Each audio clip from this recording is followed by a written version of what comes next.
At the end of it all, the glory will be yours, and our school and we as old boys will benefit from our discussions today. This we ask through your Son and our Savior Jesus Christ. Amen. Amen. Amen. Thank you very much, Senior Datsun. Old boys, thank you again for joining. About 80 years ago, MOBA as we know it was established with our first Ebusuapanyin JBL Phillips, with an aspiration to build a bond between old boys that will survive time and also ensure the success of Mfantsipim as a consequence of the support the old boys can give to it. One of the reasons we are here today, or the primary reason we are here today, is that sometime in 2023, as we moved on from JBL Phillips all the way to Ebusuapanyin, the fourth captain for Fojo, we had a very exciting election and elected a new executive committee with a new Ebusuapanyin with a clear 5-year mandate to take us to the next level. The purpose of this gathering this evening is, number one, for the Ebusuapanyin and the executive committee to reiterate the vision, mission, and purpose for which they came into office. So we expect that this evening we'll have a conversation around the strategy, the mission, and the vision. Secondly, we also would like to share with you, as a consequence of them coming to office and many other things that have happened, our priorities for this year. And finally, we hope to send out a clarion call for old boys to join us on this journey of leadership, excellence, and service. So thank you for joining. And at this point, I'll hand over to myself to introduce some of our guest members who are here. So I will start from my left and I'll ask them to introduce themselves. Start with myself. I'm Divine Akaba, MOBA 85, the current executive secretary of this August association. I started office on the 3rd of March, 2026, and looking forward to inspiring the fraternity to greater heights. So we'll start with the executive committee, and then we'll end with the Ebusuapanyin. So to my left, we'll have the first person introduce himself. My name is Joseph Benjamin Datsun, NEC member for 29 years, constituting a dedicated block for 1997 to 2006. Thank you. I'm Daniel Ando, MOBA 1986. I'm a NEC member, and I'm representing the decade year group for the 30 to 39 year decade year group. Thank you. Okay. My name is David Abe, MOBA 90. I'm the vice president of MOBA. My name is James Datsun, MOBA 1981, and a National Executive Committee member. My name is Philip Chris Jones, MOBA 1992, and a decade rep for 30 to 39 years. Thank you. Thank you very much, Philip. I believe we have a couple of executive committee members online. We'll invite them to introduce themselves.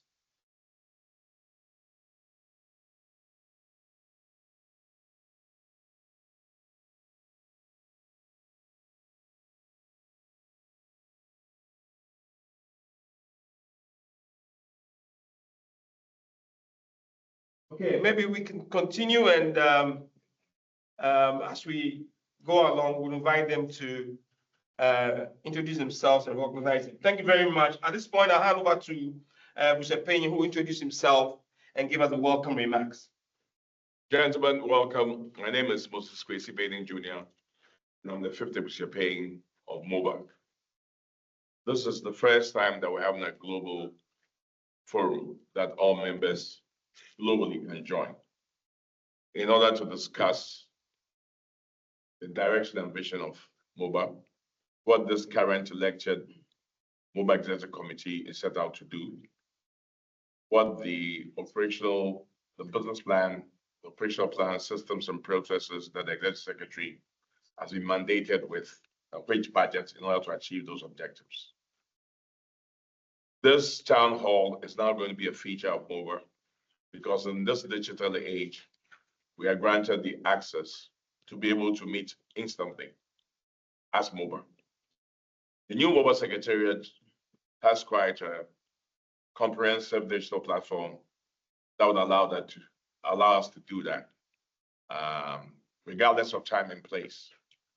Today, I don't know how many of you have read my manifesto that led to my election by almost 70% to become Ebusuapanyin.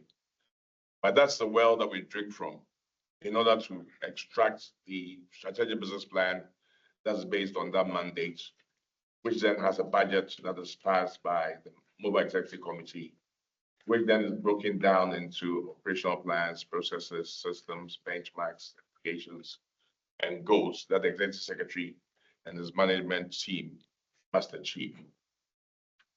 I've seen a lot of your questions. The questions have a reflection on some of the gaps in understanding between the outline that I've given you. And hopefully, at the end of this presentation, those gaps should be closed and we should be united in vision and purpose to pursue the goals of MOBA for the next 48 months. So this is just an opening. Without much ado, I will call on the Executive Secretary, Divine Akaba, and the head of the Business Committee of MOBA, Daniel Andor, to take you through the high-level strategic business plan.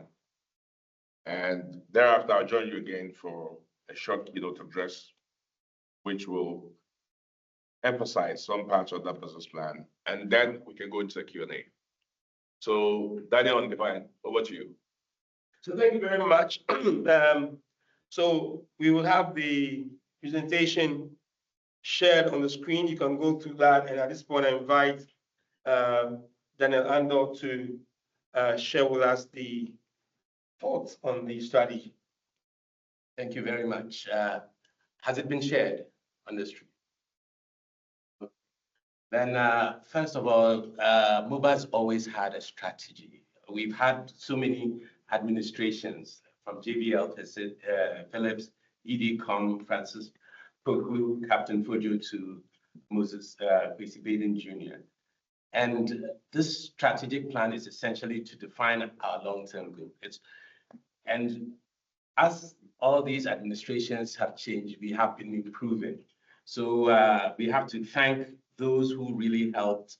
Mr. Taki came together with the Renaissance document, which was a very comprehensive document that was written that expired at 2017. So we've just been building on this. So this strategy actually took the manifesto that voted our current Ebusuapanyin into power. Then it distilled it into a few pointed goals that we can all adhere to. What the strategic plan helps us to do as a fraternity, it gives us clear direction and focus, alignment and communication. So we are all speaking as one. And it also helps us to prioritize the resources we have. You know, it's so easy to mistake MOBA for Mfantsipim, but MOBA is about the alumni. And most of the time we are busy spending on Mfantsipim and we forget about the alumni. It also helps us to measure performance, and then it gives us some proactive risk management. Now, in terms of developing the strategy, the process, like I said, we took the manifestos, but we also talked to a lot of people. We talked to MOBA US, Prat Abrakwa, the president, engaged with us. We talked to Mr. Jangma, the Mfantsipim Foundation UK and Ireland, who engaged very intensively with us. So that the process tried to harness all these documents. In fact, one of the limitations was at that time, we didn't have the Renaissance document to extract from. But when I got the document, I saw that a lot of the things are in alignment with our current strategy. So it just shows that we are all thinking in the same direction. Now, we also had meetings with all year group presidents. We hosted them here We went through the strategy, gave questions, they gave inputs so that we are all on one page. Then we also had to rely on internal documents that we had, and we had to pull them, from all over, but it's helped us put something together that we can all speak to. Now, what we distilled from it was that the vision is to make MOBA the best old student fraternity in Ghana and Africa, promoting the interests of its members in Mfantsipim School, Ghana and Africa. Our mission was to deliver a global first in class, but African-centric second cycle education. When you read, for in the colonial years, for a school to be called Mfantsipim, when everybody was looking at being more English, shows that the African centrism should be part of our mission, building the strongest old boy fraternity in Ghana. And in terms of values, we talked about transparency, honesty and boldness, inclusiveness, innovation, and pragmatism. And this is all in the Jin Yekan motto that we have. So now, the next slide. Now, in analyzing our situation where we took off, we had to know who our key stakeholders are. Now, obviously government, because they manage the school, it's an assisted secondary school. All our members who are the key reason extra for the alumni to exist. Then current students, and this one came as a shock to us that when we're doing the strategy, some students, and it's the younger students, they actually said some of them had very bad experiences in Mfantsipim with the new system. The whole 3 years they slept on chop boxes, so they did not have good memories of being in Mfantsipim, and therefore they didn't see why they should be MOBA members. So that's when we realized that, look, we have to make sure that we had an extensive 7 years, 5 to 7 years on the Hill, which bonded us much more and built a stronger fraternity. So, of course, the Methodist Church too is one of our key stakeholders who we have to engage with, the school administration and teaching staff, the local community within Cape Coast, private sector and other partners who we rely on for funding. Then, of course, international organizations, a lot of old boys, and I was mentioned the 86-year group had an exchange program with the UK school where some of the teachers from Mfantsipim came from. We've had international engagements, of course, Mfantsipim Foundation UK and Ireland has also been very supportive in garnering support. Then the parents and guardians of the wards at Mfantsipim and other second cycle alumni, our brothers in Adesadel, Augustins, Presec, our sisters in Wesley Girls, and these alumni fraternities are all part of our stakeholders. So these are some of the people we addressed with our strategy. Next slide, please. Now, in terms of the strategic vision, please, what we distilled everything to was that we are energizing MOBA and upgrading Mfantsipim. So energizing MOBA, upgrading Mfantsipim. And how are we going to do that? We distilled things to 3 simple strategic objectives. The first one is to strengthen the MOBA fraternity. If we are strong, we can do great things. Now, in strengthening the MOBA fraternity, we are talking about family and community engagements.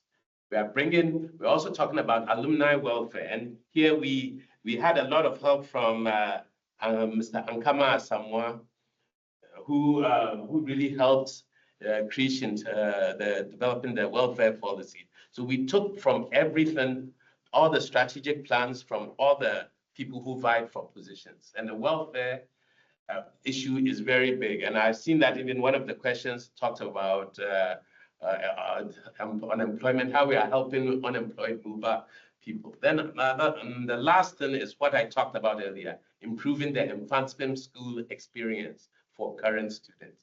Now, the second strategic objective, once MOBA, that is the alumni, is strong, then we have to mobilize resources to perform. So resource MOBA to perform. We have to do that by establishing an endowment fund, which has gone a long way to being done. We have to position MOBA and Mfantsipim for resource mobilization. We have to stand in a way where we will get resources. And you see that in the Ebusuapanyin's manifesto, he talked about being our secretariat, being professional, ISO certified, and these things position you to receive resource. Then we also talk about establishing a business hub. These are all in the works. Right now we have a good secretariat and we are ready to kick off. Of course, this year is an exceptional year. So the 150th kind of crowds everything out. But these things are all part of the 5-year plans. We're also going to adopt innovative fundraising methods. Now, right now we have strengthened MOBA. Now we resource MOBA to perform. And now we take care of the source of MOBA, that is Mfantsipim. So the last strategic objective, please, is to build a culture of excellence at Mfantsipim. So everything we want to do for Mfantsipim goes into the third objective, enhancing academic excellence. We improve infrastructure development, improve policies and systems, all the things, the sports facilities, everything we want to do in terms of soft and hard goes into the third strategic objective. So these three things are the core, and I hope that all members will subscribe to them. So whatever you do has to be in accordance or aligned with one of these three strategic objectives. Now, the document has been shared with all presidents, it's been shared at council, and it's been blasted, or the soft copy has been spread all up. So this is the strategy and the new vision going forward. So lastly, just want to give some key updates. We, the new NEC, we were elected October 2023. We were sworn in April 2024. Then we had a 6-month transition period. Then we took over our accounts January 2025. The strategic plan was approved for 5 years at council, and I'll have to get the date for you. The executive secretary was selected and inducted March 2026. 5 full-time officers of MOBA Secretariat were employed in March 2026, and the MOBA Secretariat office was officially unveiled in April 2026. So now these are the men who are going to carry out the vision for us, and they're going to help, and we are all going to support. So in a nutshell, I think some of the things too that maybe I would have to mention is that in the strategy, we identified some projects. The Kwesi SE is a special project. It's an SPV. It's a special purpose vehicle. Then we also have the infirmary, which is also has been adopted by MOBA NEC as a special project. And then lastly, we now have some new MOBA assets. Now, this is for the first time, MOBA has assets. Well, it's not the first thing, but these are more substantial, I guess. We have 2 portions of land which was acquired for MOBA through the facility of one of our NEC members. I will show you speak to it. So this is a 4.5 acre land and then I think a 1.2 acre land. These are assets of MOBA that we are going to optimize. And we want to, yes, you are not going to stop paying dues, but we want to reach a stage where MOBA raises money through its assets so that all the good things we want to do for Mfantsipim can be done. And lastly, we have been gifted a residence in Mfantsipim. And actually, it's Mfantsipim Link Road that it's on. This is by the Phillips family, the Phillips and Bartels family. Yes, and it's a very big residence, which we aim to optimize, and we will develop terms of reference for any private sector company that wants to have ideas of helping us optimize that resource to make some revenue for Mfantsipim. So in a nutshell, this is the high level of the strategy. The last thing I'll talk about is finance. Now, when we were developing the strategy, the secretariat wasn't in place, officers, the executive secretary wasn't in place.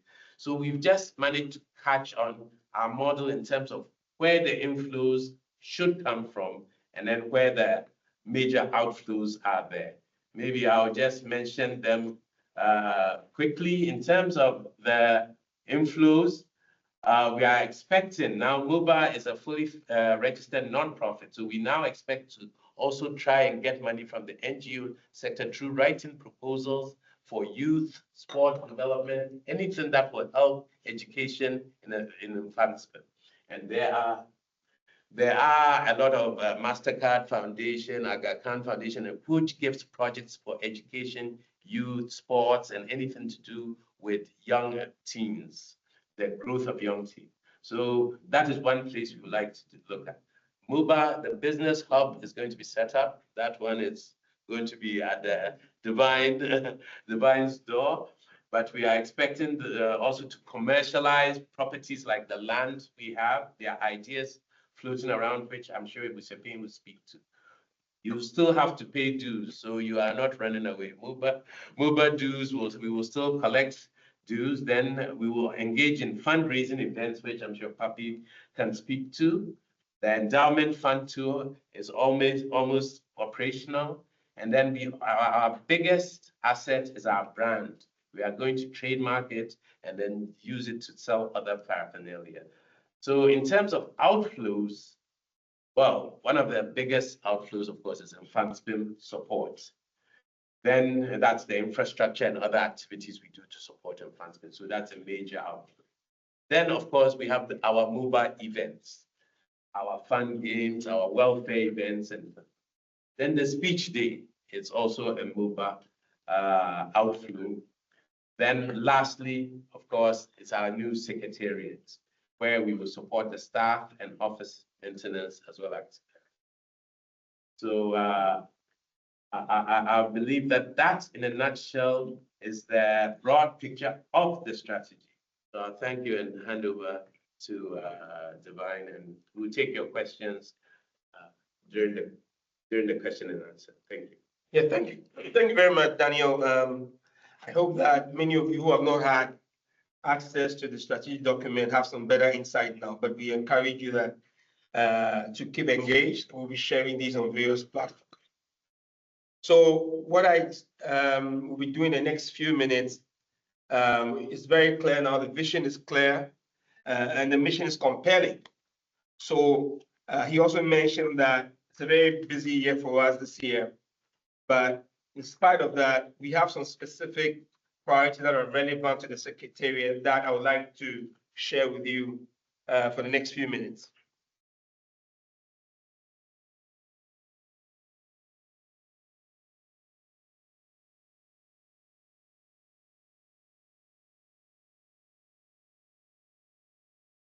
Okay, be a few minutes. Take me out. Yeah, thank you very much. So these are the priorities that we would like to share with you, which are in synchrony with the strategy, the vision, and the mission. For example, one of the significant strategic priorities for us, is strengthening the MOBA fraternity, which is key because some people have asked me, what's all this about? But we believe that many of us have our history in Mfantsipim. Many of us have built a long-lasting relationship, and we have models and examples of fraternities that exist globally. So the intention is to make sure that whilst we're here on earth and what we receive, we can also build a fraternity that benefits those who went to MOBA and ultimately benefit Mfantsipim. Under the first strategic objective, we have operational and secretarial excellence. The goal here is to build a highly efficient, responsive, and well-structured MOBA secretariat that supports members and drives organizational effectiveness. So this is just reassuring you that the MOBA secretariat, the strategy, the vision is for us. Position you must take that this is for us. This is for us. So we intend to ensure that we're building an effective and efficient secretariat that is reflective of the mission and vision and aligns with the MOBA global standard or MOBA standard and essentially global standards. So one of the things that Daniel mentioned is an objective to ensure ISO certification. So clearly, we want to make sure that whatever standards we aspire to are ones that are globally tested and transferable. Secondly, also develop clear documentation processes, SOPs, internal controls, and governance structures for internal management and engagement with our partners. So as part of our operational excellence and secretarial excellence, we want to make sure that the processes that we follow are ones that you can be proud of and that can ensure transparency, accountability, and the return on investments that we expect we'll be making. Thirdly, like I said at the beginning, we want to ensure that we're driving an inclusive environment where members feel supported and relevant. Because I said, this is for MOBA, this is for us. So we are very open to your ideas and so on and so forth, and every support you can get. So this is not a baby of the church per se, or a baby of anybody else. This is exactly where each one of you is a stakeholder and a shareholder. Fourthly, we expect to develop relevant policies for all our external engagement and partnerships. So I know that we have a history, we are fraternity. That's why we call our Ebusuapanyin, we are family. But as part of the vision to ensure that we have global and excellent standards, we will also be ensuring that we are developing relevant policies for our engagement. So for example, I know that some of us have had dealings with the Secretariat, your suppliers, both and so on and so forth. We are very happy about that. All we're just going to do is put a framework around that to make sure that it's transparent and everybody understands what we are doing and can be a part of the process of supporting the Secretariat and MOBA. Lastly, under that, this year, we expect to implement effective and comprehensive budgeting across all our teams. So as MOBA, at least for this year, we have almost 3 verticals, the APC, the sponsoring groups, and the Secretariat. So all these cost centers will be ensuring that we have proper budgeting and proper controls. And the vision is to ensure that we're able to provide you quarterly reports, hopefully down the road, monthly reports on how we are spending your money and how we're making sure that the budget is in line with the goals and objectives we are trying to achieve.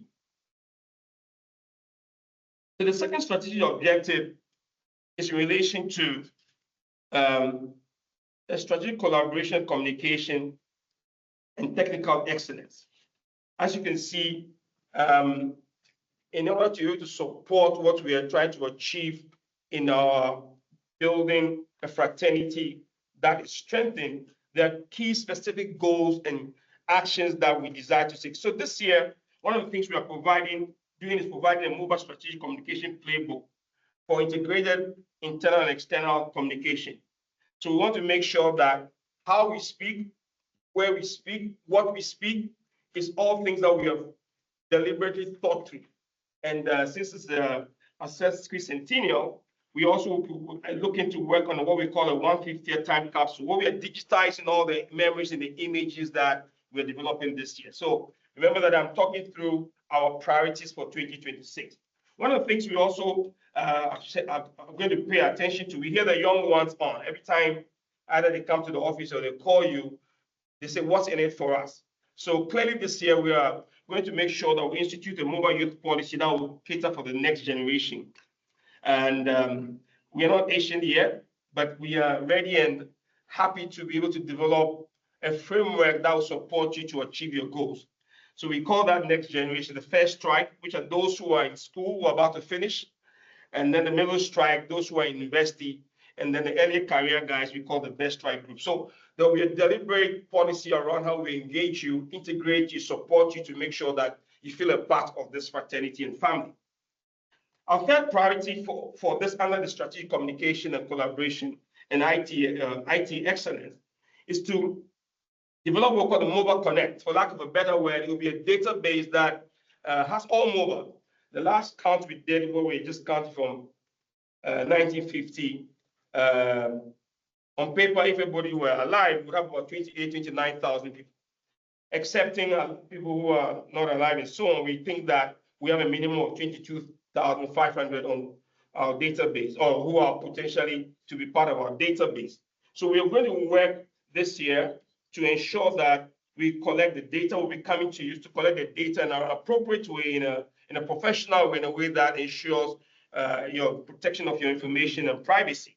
And a part of that as well is develop the website, because again, we are seeing people are asking questions and so on and so forth. We do have a website.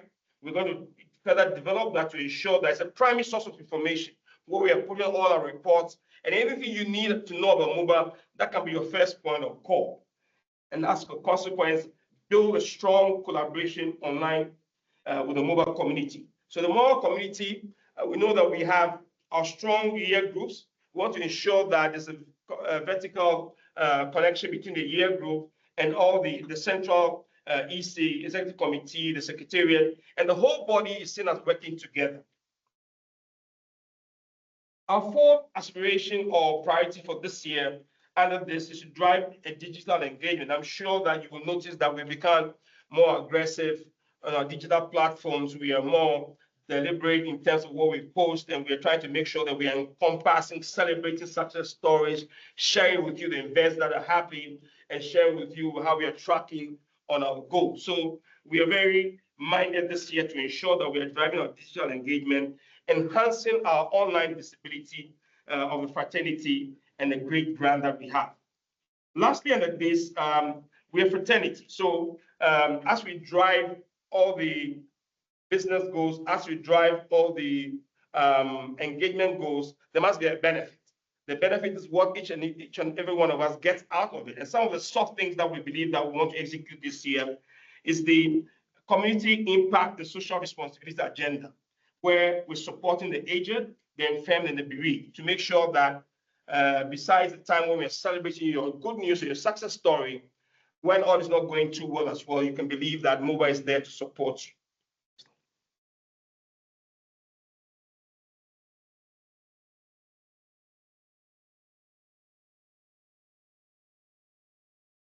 So under the strategic objective 2, which speaks to resourcing MOBA, in 2026, what we expect to do are very specific things. Like Daniel said, it's a very noisy in the market, so to speak, in terms of resource generation mobilization. But we're very clear, specific goals that we aspire to achieve this year that we're going to be working very hard on for your benefit.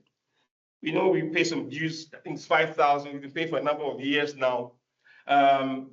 We do have some challenges with payment, but one of the things we want to do or expect to do is engage you to ensure that we achieve a minimum of 95% payment for these dues. Number 2, we are working on specific strategic partnerships with various companies, either in the bank, insurance, FMCGs. And these, when we build a database, we'll be able to sort of monetize this, for lack of a better word, to engage partners who will be happy to engage the broad database that we have in the brand that we have. So for this year, we're looking for those partnerships with some specific revenue goals in mind. And thirdly, like Daniel said, there's a dues that we pay at the national level.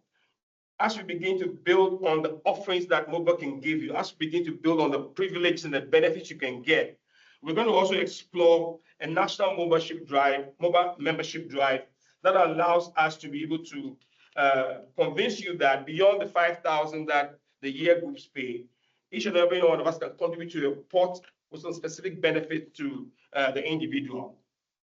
The fourth point is to reorganize and relaunch the MOBA Endowment Fund. So this has been on the books for a while. We've gone through a lot of process regards the documentation, legalization, and so on and so forth. I'm happy to report that in May, there will be a board meeting where the management contract will be approved and signed. And then by the time 2026 is ending, we'll be ready to roll out the endowment fund with an expected target of $10 million. So I hope that many of you who have been asking about an endowment fund, when you see the plan for it, you support us. And there'll be very creative ways in which this will be managed to ensure that there's a benefit to all those who partake in it. Lastly, on the partnership and resource mobilization, we expect to develop a modern MOBA shop for branded merchandise towards revenue generation. So we're going to modernize the old Secretariat office, create a good field office shop that you can enter, reminding you of either Decathlon or Ferrari, whatever, but very good quality items that you can buy as MOBA and be proud to wear when we are chalking our successes. This year, we expect to raise a minimum of 500,000 from that. So another last strategic objective that Daniel shared is build a culture of excellence at Mfantsipim. This is a long journey towards the project Exodus. Hopefully, many of you know about that project. So we intend to collaborate with Mfantsipim and sow the seeds for the Mfantsipim Renaissance and Project Exodus. Number one on that is, like I said earlier, enroll and mentor graduating students. So what will happen basically is that we expect that when the students are leaving school, we'll be able to engage them directly, collect their information, and begin to usher them into the MOBA fraternity. Daniel also referred to the specific projects that we expect to execute this year for the benefit of the Mfantsipim. That's the infirmary, the KCSC, conversation around the swimming pool, the pathway, and many other investments in assets that we expect to make for the benefit of the Mfantsipim. Thirdly, we expect to drive support for the back-to-back. So as many of you who were at the conference will see that we started raising some funds towards that. We made some payments to the school already. There's been some conversations with the students, challenging them, motivating them. So from the Secretariat, we're driving an agenda to improve our chances to ensure that we are able to win it for the third time in a row to create a history that nobody has created before in the country. Fourthly, we also have talked about Project Exodus, which is how we can better control, manage, and support Mfantsipim. So our priority this year is making sure that we're establishing the right legal framework to ensure that when the project kicks off, we have our backs covered and we know exactly what we're doing. So our priority this year is developing and establishing the right framework and validating that for the project. Last but not least, in the collaborating with Mfantsipim, we want to drive a 21st century skills development program through enrolling students in international STEM and liberal arts competitions. So our students are very smart. What we need to do is give them more opportunities. I mean, I've been exposed to all sorts of international competitions that students of their age participating. When I look at the database, I see Premper, I see PSEC, I don't see many of us. So we want to be very deliberate with that. Started conversations with administration to say, look, we want our guys to have this the international exposure they need to be able to think critically and be solution-oriented as they study. So ladies and gentlemen, I hope there's some ladies here there. As we conclude, the last slide refers to what we expect or hope to receive from you as we drive this agenda. When I was inducted and I made a comment about a phrase that said, "We wanna know what's that mean." What that just means is that let your skin be in the game. We know you have huge expectations of us. We have no problem with that. We're committed to delivering on that. We're committed to working hard night and day to deliver on that. Our little ask is that give us a bit of your time. Time to do what? Attend your year group meetings, national workshop, national meetings, show a bit more skin in that game. And we believe that that will inspire and encourage us to deliver on the goals that we have set to deliver for you. Secondly, if you can give us some of your time, give us some of your effort. There are some old boys who are part of subcommittees, subject matter experts supporting the ideas and the strategic vision that has been laid out by Ebusuapanyin. So sometime we'll come to you and ask you for that effort to engage, contribute your mind and your might to this vision. So we engage to foster a culture of involvement, ownership, and commitment in the fraternity. And finally, money. Every little counts. You don't have to have $20 million or $5 million. Every little you can contribute to say, hey guys, I've got skin in this. This is what I can give. We're more than happy to accept that. So we invite you to provide some resources to strengthen the Secretariat, to strengthen our arm to do great things for Mfantsipim. So gentlemen, thank you for your time. And if you have any questions, I'm sure we'll be able to handle that during the question and answer session. Thank you.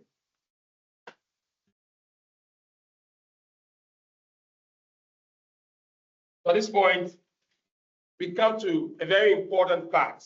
What we have addressed is more the roadmap. What we've addressed is more the how. So we'll hand over to Ebusuapanyin, who will tell us the why and the what. So it's time for Ebusuapanyin's keynote address. Thank you very much. Thank you, Divine. Gentlemen, the elected Mfantsipim Executive Committee, and I have the Vice President here, David Abe. I think we should clap again for Divine and thank you. The vision is taking shape. I'm so pleased that out of my prompting, they've been able to summarize this into a very beautiful executive summary, which shows that we're all on the same page. And I hope that when we say we are all on the same page, it will no longer be neck or council, but to be all of you when we cross the T's and the I's, and we definitely understand where we're going with MOBA. Let me come back to the governance structure. Just to be clear, there are a lot of questions that have been asked, and I like to put this in a legal perspective so that we understand how we can work together. Without a framework, sometimes you get confused as to who's doing what. And rather than have a cohesive, integrated unit, you can have some kind of overlapping because of the lack of a definition of the governance framework. So let's say I was elected on a 70% margin on a vision that is based on the Mfantsipim ideals. And that vision was in basically some focused areas, which Daniel has condensed into 3 points. A new vision for MOBA's future, looking at the Mfantsipim today at 150 years and seeing what are the gaps and what we have to do in order to sustain it for another 150 years.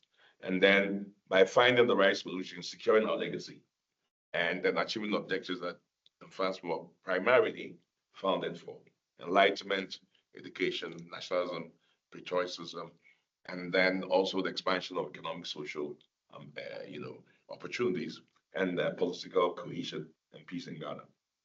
And we believe that a stronger MOBA was going to secure that. Daniel has defined that beautifully as to what a stronger MOBA means. It's both inward-looking and outward-looking, but has a global impact. He makes a point beautifully when he's talking about to be a member. Really, that's what it means. The internal one. If I'm a MOBA, what am I going to get? All relationships are based on need, and the stronger the need, the stronger the fraternity. So every MOBA member, no matter what their economic status or their social standard, must see progress in their membership. So that's really the overarching aim. And when we're looking for the purpose of MOBA to help Mfantsipim, what can we do for Mfantsipim in order to maintain it as a preeminent security cycle institution, not just in Ghana, across Africa, and also relevant globally? What are the missing gaps? Idea when I was on what's called Channel 1 TV, when I was saying my son didn't go to France, was, oh, you think Mfantsipim is a bad school, but that's not what I meant. It was a short discussion. So anyway, my adopted son, who's older, went to France. The second one did not. It was my biological son. And the problem was not whether Mfantsipim offered still a good education, because aside education, it's just the role modeling, the stories, and the passion and the belief. It's stronger than any academic education that you can get, because you need to get purpose. You need to understand what the why. Why are we here? Why are we doing this? There's more. I mean, if you get educated in some European history and some sciences and you have no purpose, it can be that you might not amount to much, And if you are not educated academically that much, but you have a purpose, it could be that you could amount to much. But the question is, if a school does design for 1,000 people, now has 4,000 people, and you think, okay, what if my son dies? What if they're not able to have a bath in 1 week? Because when you do the analysis, it doesn't work. What if they get sick because the ablutions are not working? These are existential questions. And then you look at the results and say, okay, fine. Why are Mfantsipim boys taking their children to other schools and donating to Mfantsipim? This is not some kind of subjective thinking. It's empirical. It's existential. You see, okay, Mr. A takes his son to this school and then gives 100,000 to Mfantsipim. There's something wrong. How do we make sure that Mr. A sends his son to Mfantsipim and gives 100,000? There's no bias or no subjective thinking there. It's an existential situation that needs to be solved in rational thinking and logic and strategy, and implementation. So that's all that there is. So the argument was that if 100 boys are paying $2 million a year to take their children elsewhere, and then Mfantsipim, the government gives us 100,000. What's the purpose? We can give the $2 million to Mfantsipim, and we have $1.6 million. It's something that we all have to think about, you know. So how do we, on the external side, once again, make an Mfantsipim an institution that produces leaders, not just educated theoretical theorists, but leaders that can actually have an impact. So that's our aim on that, you know. So it's on this vision, as summarized in Divine's thing, that I was, and the NEC was elected. And there were 6 steps that have also been summarized in the business plan, but I would go into a little detail just to see how we're doing. First, I said that we have to raise the required fund for an endowment fund through targeted donation to meet the funding needs. Because the endowment fund will create the hen that lays the eggs and ensure that the principal is invested and increases, and we spend only the profit. So that we're strong financially in order to say we want a share in the decision-making responsibility, right? It's been incorporated, as I promised, through the help of NEC and the Secretariat. And the trustees have been selected because we have to select any trustees together to be alive. Now we'll go into the best practice of endowment funds and restructure the trustees as well to reflect what works, not what we think works, so that it can be effective. So it's on track. If you take the score, we've done that, but because the 150, as Divine mentioned, we're not able to start raising an endowment fund when we're funding 150. So it is believed that immediately after 150, the endowment fund become the center of our attention and the exercise of our hard work. So we also talked about benchmarking the best alumni and the best schools. We talked about ISO certification, which is also in my manifesto. I mean, if trust is built and there's transparency and objectivity, and we use the most efficient and effective process systems, and everybody can see information in real time as to how we're raising funding, how we're spending money, and be sure that we're benchmarking with the best audit practices, with the best compliance systems, with the best accounting and financial standards. Then everybody's confident that the resources will be applied properly to the right cause. It's not like we're saying it wasn't done in the past, but in the past, we basically, before the capital portfolio, we were sort of a welfare thing, right? And the people did their best. Having learned 150 years, we are a non-profit company, limited by liability, limited by guarantee, which means that we operate within the confines of the company's code. 90% of our rules are already decided by statutes. And those statutes are designed for transparency, accountability, and compliance. So we follow without exception the company's code. Then we have a constitution, which was passed by NEC and then by council, which is binding on us. So we also operate within the rules of the constitution. Then we have the strategic business plan that has been developed and passed by NEC and taken to council. And now we have a full-time executive secretary in place. And I promised that we needed to go to the market and get the best management. You know, you can get volunteers, but volunteers are not necessarily, you're not paying them, so you can't tell them what to do. So our focus has been to go to the market and get the best people. We said Vayakaba is from France, but in my manifesto, it says that it will be better if the management are from France, but there's not necessarily the criteria. The criteria is excellence and the meritocracy. So it's been through an exhaustive interview process. By far has become the candidate. After he was appointed, he's been with NEC, especially the HR committee of NEC, and the rest of the NEC members in doing an interview for the rest of the management that have been hired. The rigor of the process makes me believe that the management will perform. But of course, they have performance, key performance indicators that they will undergo a performance management review. In the case of the executive secretary by NEC, in the case of his team by him, now to decide whether they're doing the work that he's paying them for. So that is also done if you're looking at what we've achieved. Now, the first step I said was to build a sustainable model. Sustainable because people have all kinds of ideas. But what's the point of putting water in a bucket when you know the bucket has a hole? There's only one end. The bucket will be empty in the end. So as a principle, that has now been adopted by NEC and the Executive Secretariat and in our finance and accounting manual. We're saying that if a project or an action is not sustainable, will not even start because it's a waste of time, right? As part of that fourth step in my manifesto, we've signed an MOU with the Mfantsipim School, and we've agreed with them that every single infrastructure that MOBA funds will be a shared infrastructure. So in the case of the KCSE, Mfantsipim will bring the land, we'll build the infrastructure, we will jointly control it. There will be an escrow that the money fund goes in, and we will agree what goes for maintenance, etc. And after that, how much goes to the MOBA Endowment Fund and how much goes to the school. So that we don't have, structures like the Pato, which I built when I was president of my year group. And now it's been run down and we have to go and fix that thing because it's not sustainable. We have to have a system. So that's a pillar that we agree on. We've started to do that with the MOU, which has been signed by the school board and the presiding bishop. And so the secretariat, as a director, is to ensure that every single infrastructure has a separate MOU so that it becomes sustainable. Otherwise, MOBA will not invest in it because we can't be accountable for something that we don't control. So the Renaissance project has been picked on, as mentioned by Daniel, which is basically taking stock for all the infrastructure of Mfantsipim and doing a spatial planning, and so that we know what infrastructure comes next. And there's been a high-level project infrastructure team led by Architect Hayford, David Indomo is part of NEC, Kofi SL is part of that team, Taki, and many other prominent, passionate Mfantsipim infrastructure, civil engineering, designers. And they're working on that. They are the ones who worked on the KCSE.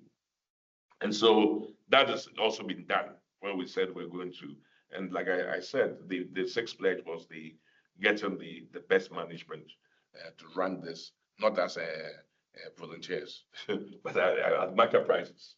So that they deliver, if they don't deliver, that's a problem. I believe that when you hire the right people, you optimize your return rather than hiring some mediocre people that cannot deliver what they have to deliver. So it's quite clear in the governance that the MEC, the Mfantsipim MOBA Executive Committee, is according to the company's code. We actually a board. The Ebusuapanyin and the NEC are elected members. So we are the most powerful, highest body in the management because we're elected, unlike the management. And we hire the management. When we hire the management, we give them the vision that we're running on and the initial business case and framework for the business that we want to run. The management looks at that, and with the expertise, they fill out what it is. And then when they start implementing, they only up, reporting to the board committees as and when necessary, according to the governance framework. And they are coming to produce reports monthly for the MOBA Executive Committee, and every quarter they are meeting to do a presentation to compare what we're paying them for and what they've achieved, and whether there are any issues, and we're helping them to succeed. And we will report to council every quarter after that meeting. And then at least once a year, we'll come back to council to report, right? We also said that the networking, when the Vakawa took over as secretary, I said, look, of all the pledges that we have, the most important thing is to build that membership network so that we can mobilize globally all our resources, we can segment them into core competencies, and we can know what human capacity we have to use to address our problems. Because I believe that we have all kinds of skills. I dare say that even if you want pickpocketing, we have that skill. So if we put all our skills together, we should better be able to engage the benefits for the fraternity, benefit of the France, benefit of Ghana, Africa, and the globe. This will be our power. That digital ID and also the competencies that allows us to have a meeting like that at the click of a button and to have a discussion, because the digital age gives us that power. So this has started already. We've already had a meeting. I think the is committed to do that within 90 to 120 days. And this will help achieve those three aims in the business plan. The last pledge was to have a Thanksgiving service worldwide, because we're a Christian organization, in order to also continue our Christian. If you look at my manifesto, these were the first 6 points, which have now been translated into the business plan.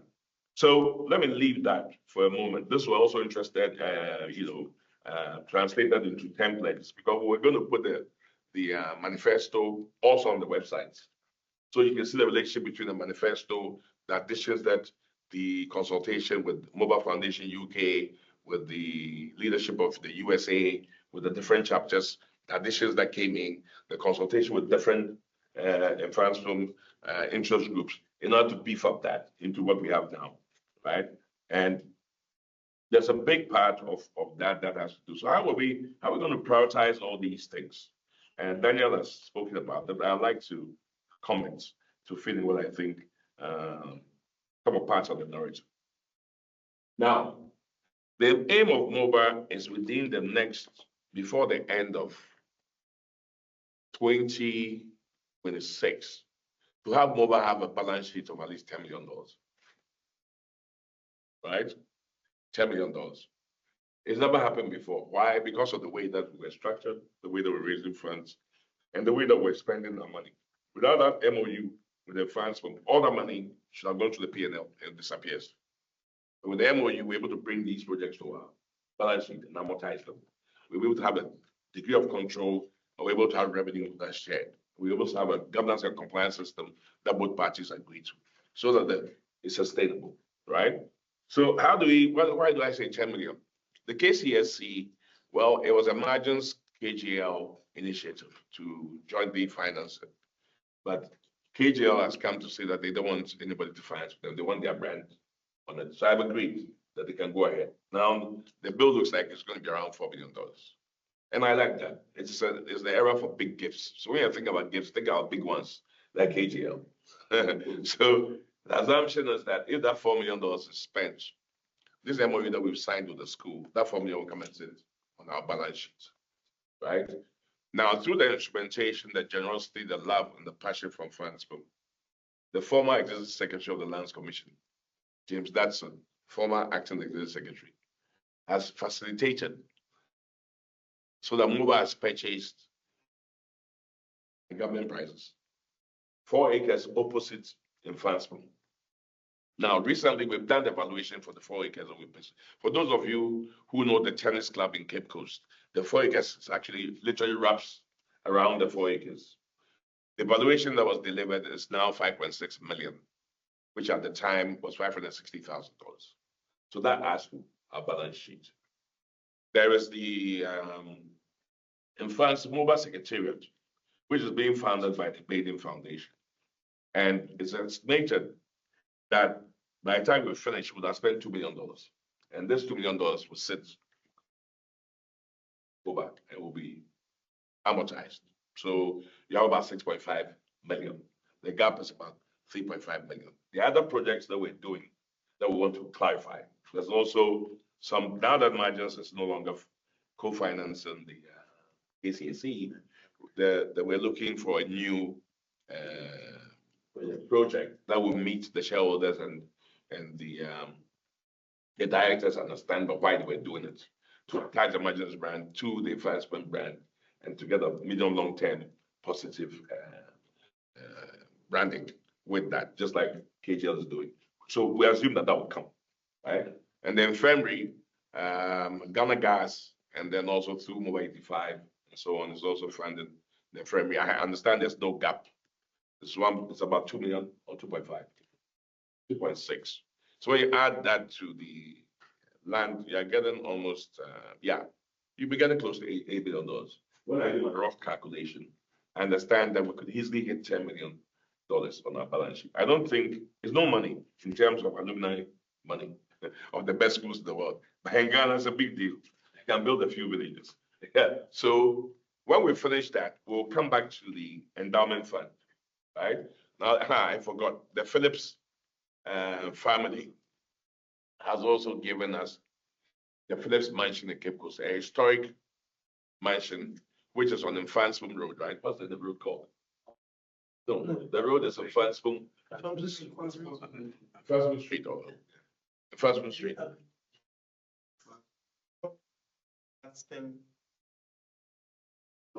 Mfantsipim Fort Alley. Mfantsipim Fort Alley. Mfantsipim Fort Alley. So they're giving us the Phillips Mansion on Mfantsipim 4th Alley. So it's an Mfantsipim Alley. It's amazing. I didn't know that that road is an Mfantsipim Alley. I've given the task to Divine and the business committee and of NEC, and also to invite some other subject matter experts to look at this Phillips building, which is a very historic building, and see how we can optimize it. It's actually been transferred to MOBA. The documents have been registered with the by courtesy of James Jackson, and it's now in MOBA's name.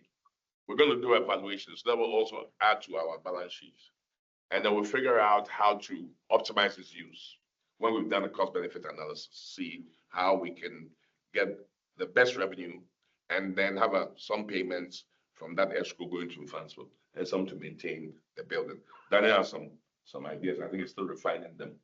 It's a hope that we will cut the sword to receive the gift publicly, acknowledge the Phillips family, especially the daughters of F.L. Bartels, whose mother is a Phillips, and whose uncle is the first Ebusuapanyin of Mfantsipim, JVL Phillips. So it's very historic, and we intend to celebrate this. I think that it's about time. I said that we're not very good at saying thank you as Mfantsipim. I mean, thank you in a way that is satisfying and profitable to the people that give us loans. Now that we're having big gifts, I think we should inspire all of you. Even before you die, I don't want the money in your will. If you have 10 buildings, to give 2 to Mfantsipim, because you believe in the cause and you believe that it's going to have an impact on Ghana. Think about it. Where are all the rich merchants in Cape Coast who paid for independence from Saltport? You can't even find them. But everybody remembers Calgary because they paid for the Rights Act to be changed and to preserve the land of Ghana. But you can't find this money, right? Where are all the buildings of Park Grant and Alfred Grant and all these people? But we remember them because they were in the Aboriginal Rights Protection Society and they paid. So I want people to elevate their minds to think about the big things that they can do that goes beyond their grave, and things that in their eyes might not be relevant, but in the eyes of their relatives and their descendants and the general Ghanaian populace. And I say even Africa, they're remembered for doing something that has generational impact instead of a one-time impact, right? So, gentlemen, these are the key points that I want to talk about. When it comes to students' apathy, it's important. That is why I saw somebody write, what does Exodus Project is? Exodus Project is primarily to leave the land of Egypt and return to our promised land. Dramatic. All it means is that we want an increased responsibility and a shared responsibility, at least, in what happens in the floods, before we will give you the governmental resources. And one sustainable models that allow us to be invested without understanding what we're trying to achieve.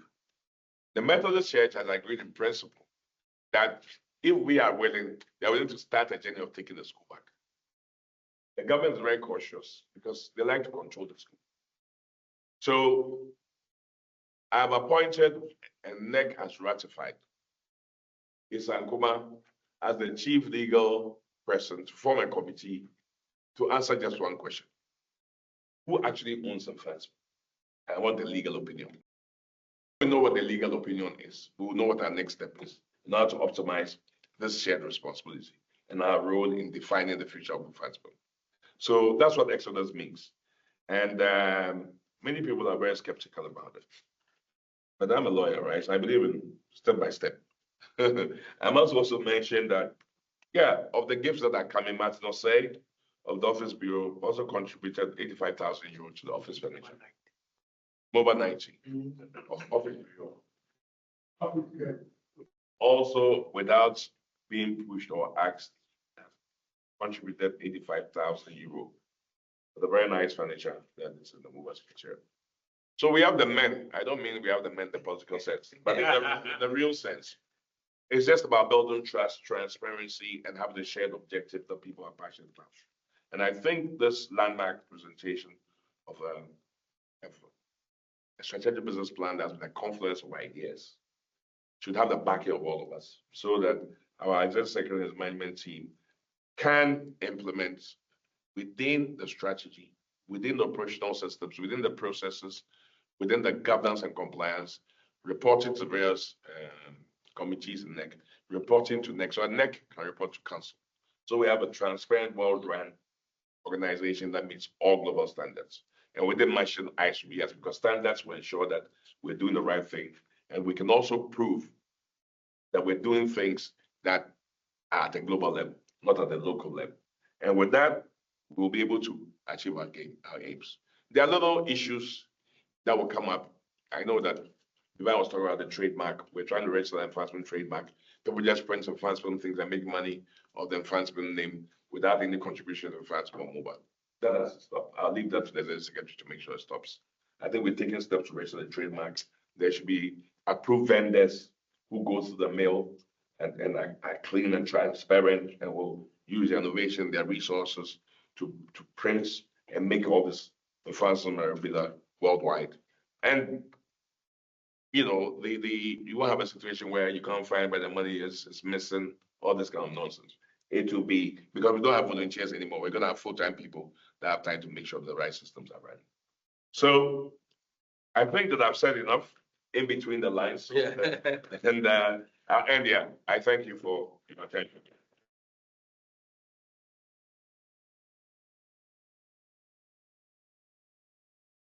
Thank you very much, Ebusuapanyin. So like I said, you're going to answer the question of the why and the how.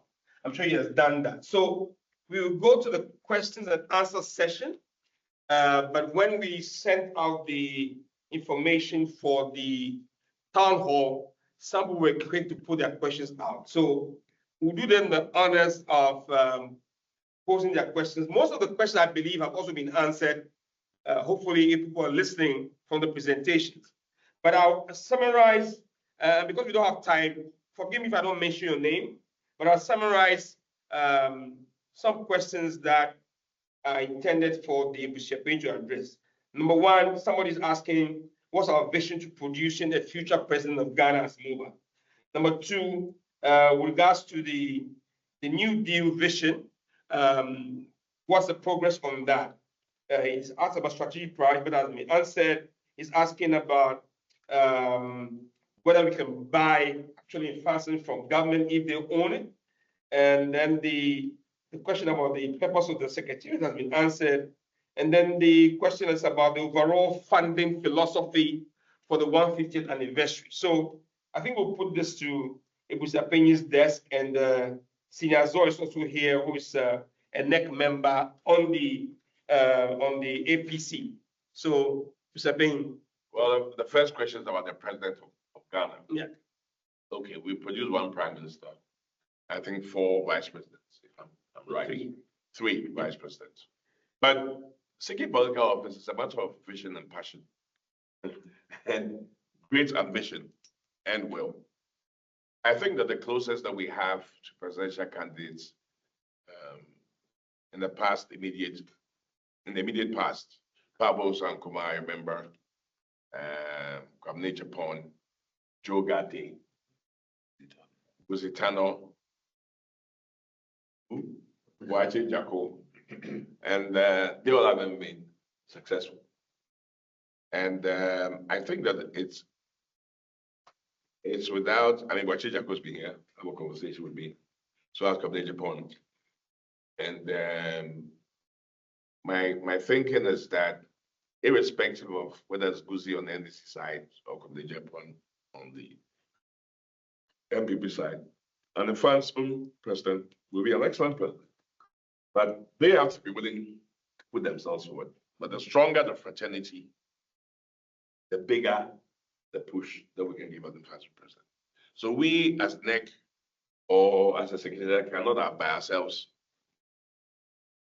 make an Mfantsipim president. But together as a fraternity, if the line is right, and we're about 28,000, you said, members living. 28,000 powerful people. The strategy is to make the fraternity stronger. And this speaks to what Daniel said was the first pillar, you know, the welfare of MOBA and the utility that the parties have.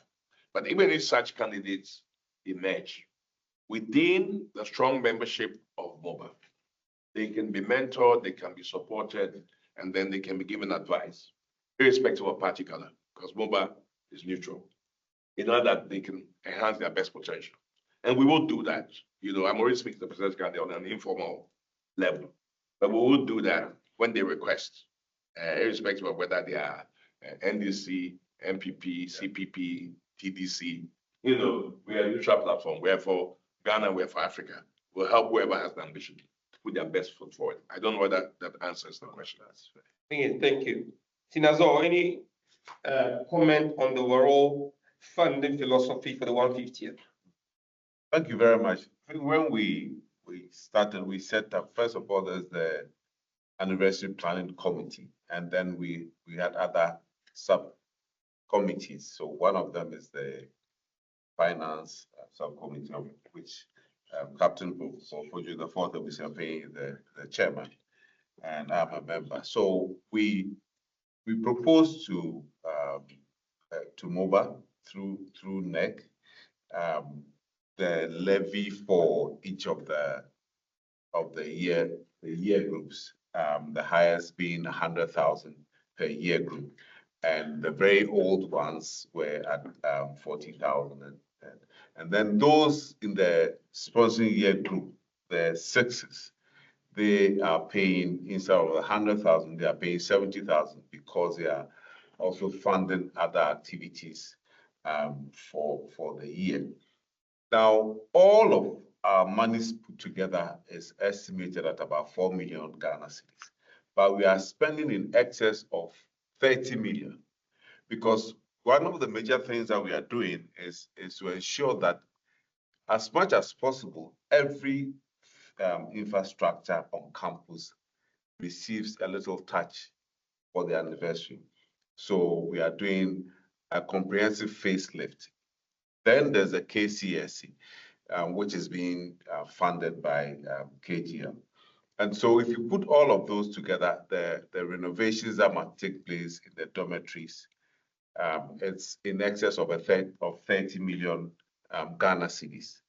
And so we've embarked on a very serious major sponsorship drive to ensure that we get the necessary funding. And the results so far have been good and impressive.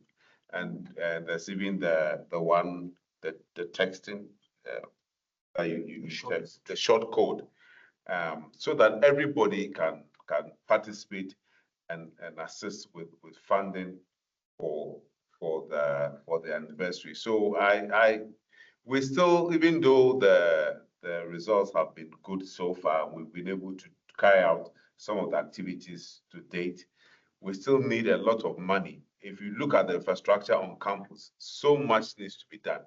And we need money, even beyond the anniversary, we need money to fix it. Some of them, like the infirmary, there's this term that has become very popular, retrofitting. And the same thing applies to the Kofi Annan building, I'm told. So you have a budget, you want to do a project, but then you need to spend more money when you go and touch it. So we will still appeal to all boys to help us get the necessary funds, so that by the time that we are embarking on this anniversary, there's a whole lot that has been done, that people will be happy to see all the new things that have taken place on campus, even the old buildings, and even the furniture in the school. Some year groups are ready to sponsor that. So that is what I'll say about the funding.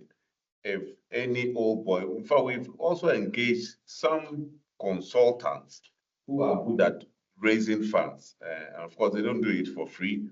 They have some targets. If they raise a lot of money for us, there's a percentage that goes to them. All of these are strategies that we are using, and we hope that by the time that we get to the climax, we would have made enough money to let the school look good as far as our side of it is concerned. Thank you. Thank you very much, Senior. So friends, like you said, there's a levy for each year group. If your year group has not yet paid, please, we importune you. Please get together and make that payment by the end of May. Because if you pay $1 million in December, we can't use it for the project. So please make that payment. I think we would go, there's a lot of questions on infrastructure and projects, and also on governance, but I think governance has been addressed by Ebusuapanyin in relation to how the Secretariat works. But one question that I think he can answer is, there's a question around the sustainability and the viability of Secretariat beyond Ebusuapanyin. What I can say is that the imperative for the Secretariat is to be self-funding, self-financing, self-run. So like you said, every project that comes to Mfantsipim, is it sustainable, is it scalable? Those are the questions that we have to answer. So the Secretariat is getting a runway from the Baiden Foundation to support them for a period of time, but it's clear in the minds of the management that Secretariat needs to be self-funding, self-financing. So as I expressed in the update, the plans to ensure that beyond this year. So we'll continue to update you on where we are. Now on the projects, I'll invite the leader of the project subcommittee. There are 3 comments on that specifically by different people. One, why we don't have an asset manager, why there's no maintenance culture. Number 2, in terms of there's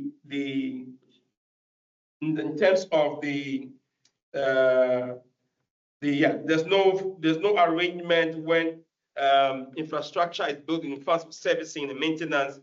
And there's a 3rd comment that when infrastructure is built, it's done hurriedly, and you can see that it's not done properly. I think examples are given of some of the new houses that have been built. So you're getting free money. Maybe the standards are not the same. So, Senior David Indom, do you have any specific feedback or comments on 3 things? 1, an asset manager. Number 2, servicing and maintenance of fast infrastructure. Number 3, the apparent poor quality of infrastructure that people are seeing in Mfantsipim these days. So after these questions, I'll take another set from the questions that have been submitted earlier, and then we'll go to those online with your questions. So David.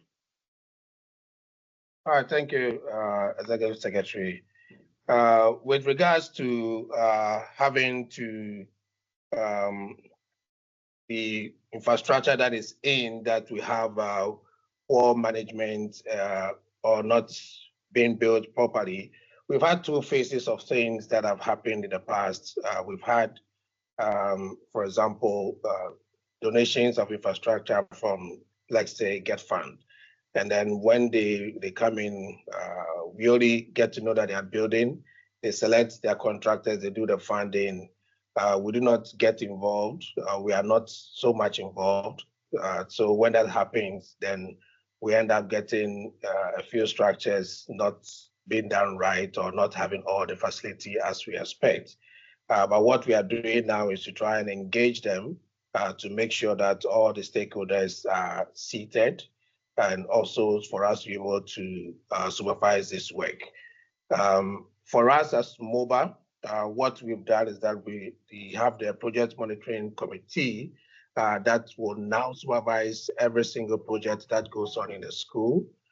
So once the funding has been raised, we make sure that the contractor that is doing the work is of a particular category with the necessary experience to make sure that the structure that is put in place is up to the standards that we expect them to be. So we are making sure that going forward, all of these things are corrected.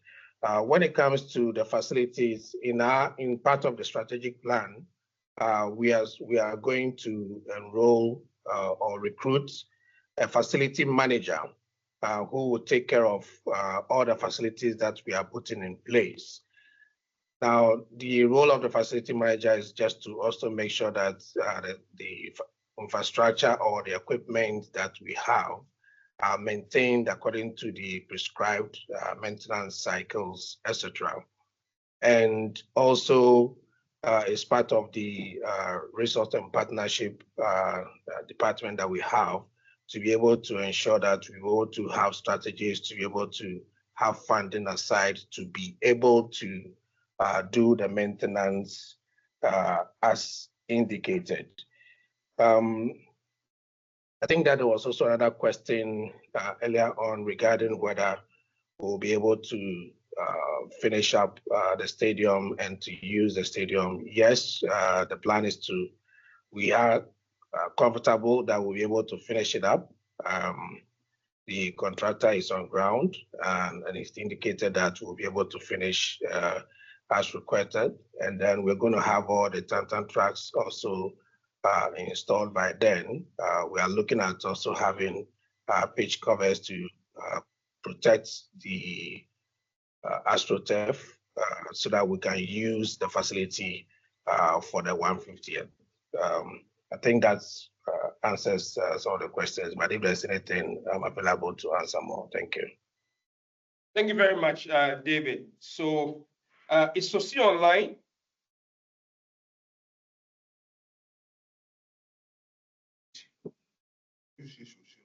Sosi online? Right? Hello. You having difficulty? Is he? Okay, we will Mr. Divine. Sosi's online. Sosi, we have Yes. some specific questions in relation. Somebody was asking, this is offside track for you, but whether MOBA can legally buy Mfantsipim and what you think are the risks, the constraints, and possible precedents around that. So it's a very, I think that's a question that Ebusuapanyin has asked is to address. So maybe you plead the fifth on that, correct? Definitely. I was going to associate myself with those views. This is an evolving conversation. It's quite a major issue. So we don't want to get ahead of ourselves at this stage. We'll be doing more consultation and we've tasked senior A's to do those deliberations and investigation. I mean, we're going to provide that support to him also. So I'm sure in due time we should have some good responses for these issues. Okay, thank you very much. Thank you. I think the business subcommittee, Daniel, you're here, just with respect to a few questions we were asking. What are the measures, business measures being put in place to help unemployed MOBAs or to connect them to employers who are MOBA? I have two more I can put here. So how can MOBA help unemployed graduates? Okay, the same one. Maybe we can you can have some stab on this too. Can MOBA secure a publicized scholarship platform for brilliant and needy boys rather than only receiving help when the whole world hears their poverty-stricken story? So maybe, Creech, you can also take a bite at that. So sports boys are usually sourced from some JHS schools. What happens to them after Kwabutri? Does MOBA have a plan for these boys? So the comment here is that some of these guys give us great success. We clap, and then somehow they never hear about them. What happens to them? So I think this is an ongoing question. Maybe Creech and Daniel, you have 90 seconds each. Well, thank you, Divine. Now, I think the question about the unemployment, and I see that most of it is coming from the 2000 onwards because the situation is dire. But the strategic plan has catered. This is both one as strategic objective 1 and 2 issue. There's a business hub. What Ebusuapanyin said about the database is so important because it's until we know you and your situation, we cannot address. So those unemployed, the business hub is going to be one of the ways of addressing it. But the other thing, the welfare part of it is that we say we want to improve the experience of students in Mfantsipim. We, even at our last NEC meeting, we said that we want to mandate the year groups to adopt the graduating class right from them. It's in the strategy, catch them young. That is, well, so that they then know their situation where in terms of mentorship, entrepreneurship training, and linking up, there are so many good old boys in places who need skills, but until they know what you have to offer, and it's not because we are not going to do nepotism or you have to be up to scratch, but we need to know your situation. And the good thing to the strategy is trying to give value.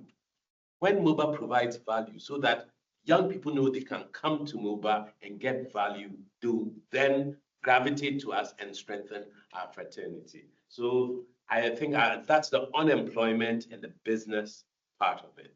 Now, Krish, I don't know if I think I think there's also the issue about the scholarship that I think I can talk about.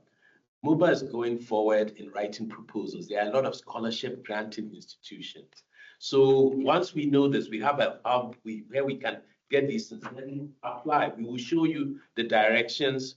If you are qualified, then you can gravitate to it. I think you touched on most of the things. What I want to mention, I don't know if members have seen the mobile welfare policy. There's a policy that has been approved by NEC Council, and I believe all year group presidents might have shared with members. And we have some of these captured there. With the Secretariat in place, I know they are drawing up their implementation program to roll out this. First, I want to mention the job fair. So in the policy, we have a mobile professional hub for CV reviews, job posts, and alumni referrals. Look, the issue is we want to build the next Moses Baidens, the next Alessa Dades, and the rest. Who is it? So if we don't empower the young ones, how do they take over from us? And we're talking about sustainability, the next 150 years. So these are some of the things that we are doing. What we are doing, we are going to do annual job fairs. And then those in the universities, on break, I think Saturday, they came to margins for internship. We now have world-class secretariats. These young ones can come there to be trained. We identify, once we develop the database, we identify old boys who own their own businesses. We have the business incubators. So the startups, you can be aligned to a senior MOBA who is doing well, so they can sublet some contracts, work you the ropes, so you can also build competence. And we build more MOBA-owned businesses. As so doing, we get old boys even contributing to MOBA for our sustainable drive that we are pushing. Yeah, good standing. And we need these young ones, because if you look at the legwork that Saturday and the team are doing, we need them. And they are also building their skills. They get the opportunity to interact with senior old boys. Under normal circumstances, you want to talk to Ebusuapanyin, you have to come in, margins, book appointment. I'm sure it'll take you like a month or two. But then when you appear at a mobile function, you can just walk straight to Ebusuapanyin. So these are the opportunities there that I think the young ones should take. And we'll be coming to the universities, right? We'll be coming to the university to engage. We identify those in academia, those in business, those in research, scholarships, right? Many a time we want to come to the secretariat. MOBA itself is on scholarship. So how will MOBA help you? But the idea is that let us strengthen MOBA, right? Let us strengthen MOBA. Ebusuapanyin mentioned the endowment fund. When we build the endowment fund, the interests, I'm sure it will be allocated. Some may even go into MOBA's own scholarship schemes. We'll have corporate institutions who will want to contribute to those schemes so that they can sponsor specific skills that can feed their industries. We'll have old boys, families who will want to even name scholarships after their relations. And these are some of the tools and structures we want to put in place to help the younger ones. But we need to build those that will succeed us. And that is a strategy. So we'll be rest assured these will be done. Yeah. Thank you. Thank you very much. So the last, but one question from the questions that were sent prior. Why is the MOBA Secretariat not housed in the empty Kofi Annan building on the hill, where we can use work-study student skills, pay the school market rent, And why have we not used the fanfare to launch the current fanfare to launch our much needed trust fund? So maybe Mr. Payne take a stab at that. Yes, I mean, the decision to put the MOBA Secretariat was discussed. And the conclusion was that if Mfantsipim belongs to a Methodist church, and if we have an Exodus objective, then it's better we are with the Methodist church. So this MOBA Secretariat is a lease for 10 years, being paid for by the Baiden Foundation, and has been built with the latest IT infrastructure that allows us to be able to prosecute our agenda. It's funded for staff, utilities, transport. It's also funded by the MOBA Foundation for 24 months to allow it to stand on its feet. Accra is the capital of Ghana. So we're in Methodist headquarters, and we are a stone throw away from every decision maker. But there's been a discussion and an agreement that there should be a MOBA office in the Kofi Annan building. This has already been passed under the 4th Ebusuapanyin, where we will get the MOBA Central Region. We have to work out the details, Divine, how we do that. Whether it's going to be a volunteer or you don't like volunteers like me, or it's going to be a paid, whatever. But we're going to have a MOBA office there that will coordinate with. So nothing is lost. You know, and this world, office can even be in Holland, as long as we can speak to people online. But that's why it's there. So we're just in the same building as Presiding Bishop, you know, and it will build a certain both physical and relationship with the Methodist Church. And I think it's better strategically, but we haven't left in France from school. There will be an office in the Kofi Annan building. So I guess that it answers the question. Unless, Divine, you have something else to add. No, I think essentially you've said it. When we strengthen our office when you strengthen the headquarters, you can have subsidiaries and regional offices. So it's part of the vision. So we invite you to go on this journey with us, support us, make us successful. Because part of that, somebody also asked about chapters. That is chapters in Western, Central, and Ashanti. What about Volta and North and so on and so forth? So we hear you. Part of the engagement drive to build a database and MOBA Connect, we'll find where everybody lives. And we'll have some mechanism around a minimum number of people, and then we can use that to set up a chapter. And we have also talked about various subgroups, those who like golf, those who like cricket. So there's a lot of ideas as we build the aggregate of the fraternity. We will see sub-interest groups that we can help come together. So there are good days ahead. Keep supporting us. Before we invite Adolf, I think many of you again are looking at why we don't have alternative energy support systems, so in fact solar energy. Why don't we have? I've seen a lot of that. So when Adolf asks his question. Yeah, so, okay, Daniel will take a quick 90-second stab at that, and then we'll go to Adolf. In fact, there is a program to put renewable energy for all schools, and Mfantsipim is one of them. And Fred Apia, the 96-year group, he's part of it. Yesterday, actually mentioned it, and I'm working on that project. It's an ADB-funded project. I'm working on it with him, so it's something that is going to be done. Fantastic. So good news. So we'll pause on the online questions, and then we'll invite a few people who want to speak. So Adolf Brown, if you introduce yourself, your year group, and then you ask your question. Please be brief. Thank you. Please hear me. I think I'm still on mute. No, we can hear you. I hear you. Yeah, thank you, senior boys. Thank you very much for this town hall. Adolf Brown, Pickard Parker House, MOBA 89. And this is a very laudable event because so far as I can remember, I haven't seen anything like this before. It's an open forum and people get to pretty much share the vision and then also get responses back from the elected executives. I happen to be part of the North America USA MOBA fraternity. I live here. My kids are not likely to go to Mfantsipim, but I love Mfantsipim because it's been a family tradition over the years. And I look back on my own life and I'm very grateful for the experience that I had in Mfantsipim. What I am gleaning from speaking to people is that, and especially my mates, is that the Mfantsipim that we used to know is no longer the Mfantsipim that it is today.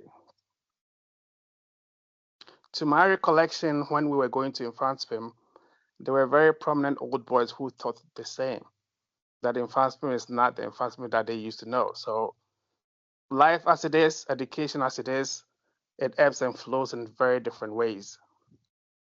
My point is that the question I want to ask is, we can talk education, and I speak for myself, and my kids are not going to Mfantsipim, it's love for the school. But again, what is it for me, right? Because usually people would ask that question. Is this a primary benefit of taking my child there? Is it a secondary benefit, or is it a tertiary benefit of a bragging right that I also went to that same school? If old boys, as we are, who one way or the other benefit from taking our kids there, are shying away from taking our own kids there, then it becomes very problematic. Because what Mfantsipim is about is not really about getting an education, or really getting 4 A's or 11 D's.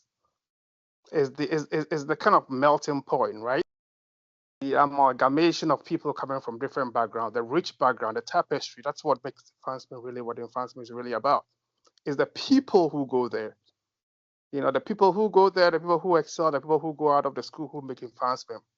So speaking from a distance, I'm just trying to figure out this beyond the vision. I understand that the vision is really about making the school a brilliant academic, place for people to go. It has to be pristine. But what is it that sort of from the intangible perspective will make us gain that pride again on to make sure that we really take our kids back there on that sort of, concourse so far as education goes. Thank you. Thank you very much. I think this is a vision and a thinking question. We'll ask Ebusuapanyin to take a 90-second. How about that? Yeah, I think that the purpose of continuing the tradition of Mfantsipim, it doesn't matter whether we send our kids there or not.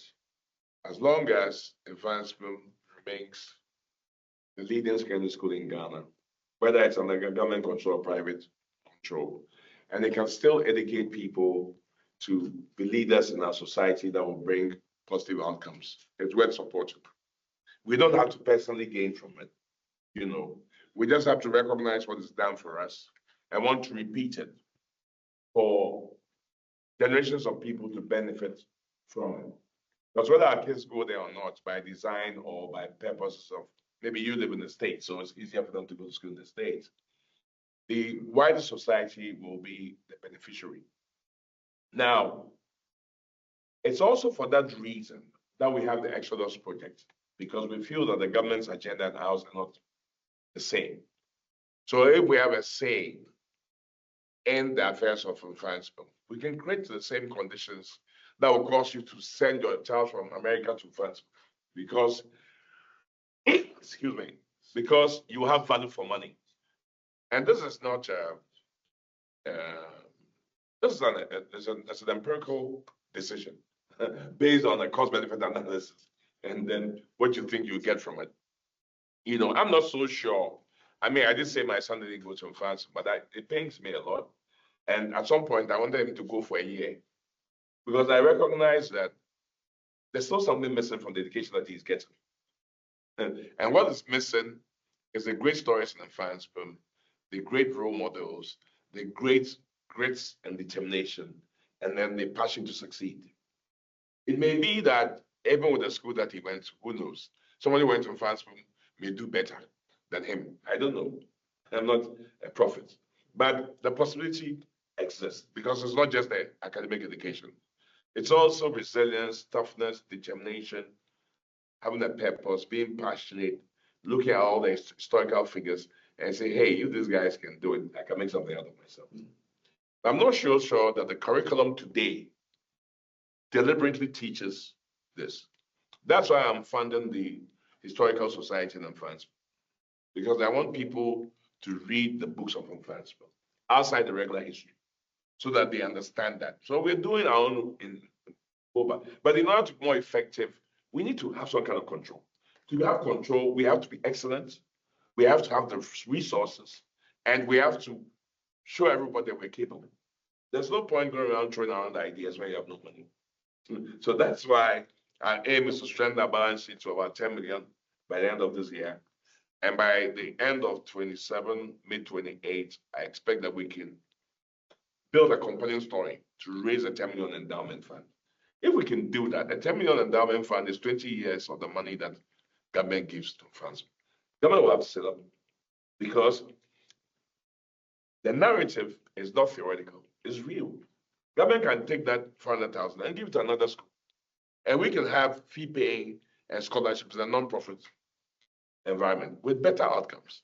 You know, it's not just saying, oh, we want the school back. I mean, you have to make a business case, you have to make a use case, and you have to show that you have what it takes. So one step at a time, you know, by the time we get to where we're getting to, we have a balance sheet of 10 million, we have an endowment of 10 million, people will have to sit up and start thinking. This time, MOBA is a business, but it's a business without a profit. A business with two objectives. One, to improve MOBA and make its members feel the utility of being part of it, and to prove Mfantsipim school, and to make it the best second cycle institution in Africa, and to benchmark global standards. So for real leaders that we can see can change things and make things happen. It's very simple. You know, so we have to look at it in that light. You know, and in the context of time, my children and your children are not relevant. It's about children, you know, and it's about choices and it's about outcomes. So that's my answer. Thank you very much, Ebusuapanyin. Next question, Eric Amponsa.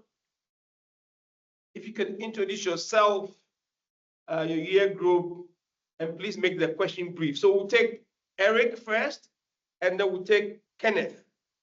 So we'll take two questions at a go now, please. So Eric, can you start? And number 3, Sariam. So Eric, Kenneth, Sariam. Then we'll have the answers. A lot of people have posted. Yeah, we'll come to that. We'll address these people before we come to them. Okay, go ahead.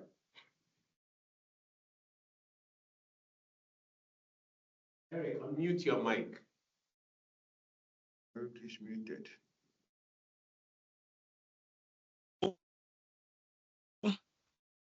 Hello. Yeah, Eric. Yes. Thank you very much. My name is Eric Mfantsipim, MOBA 83. And my question, or my questions are two.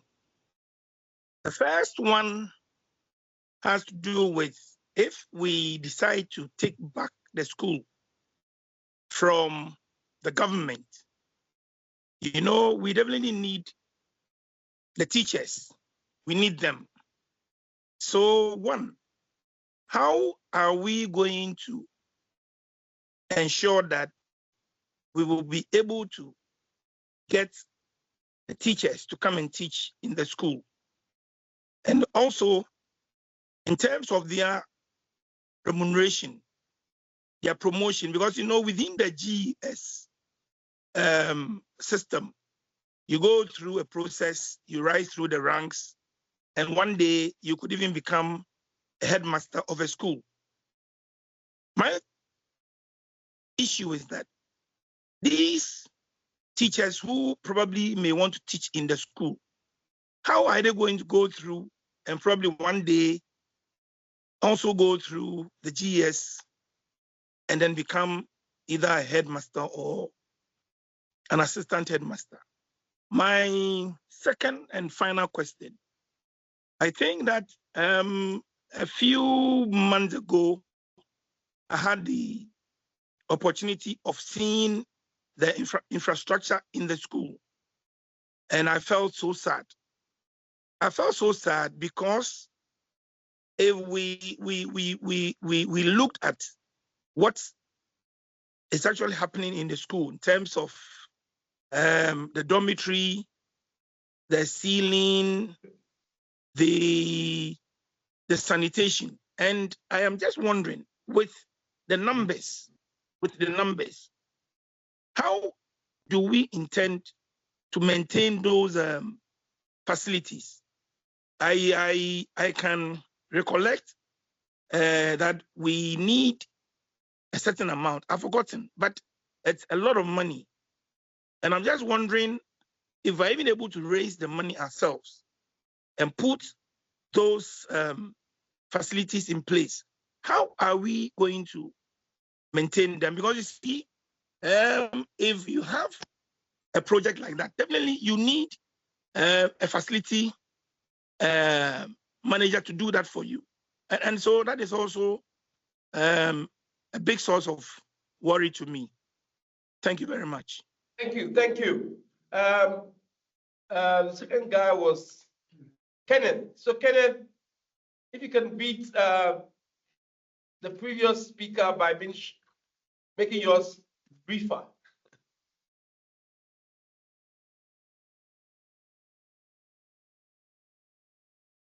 Kenneth, please unmute.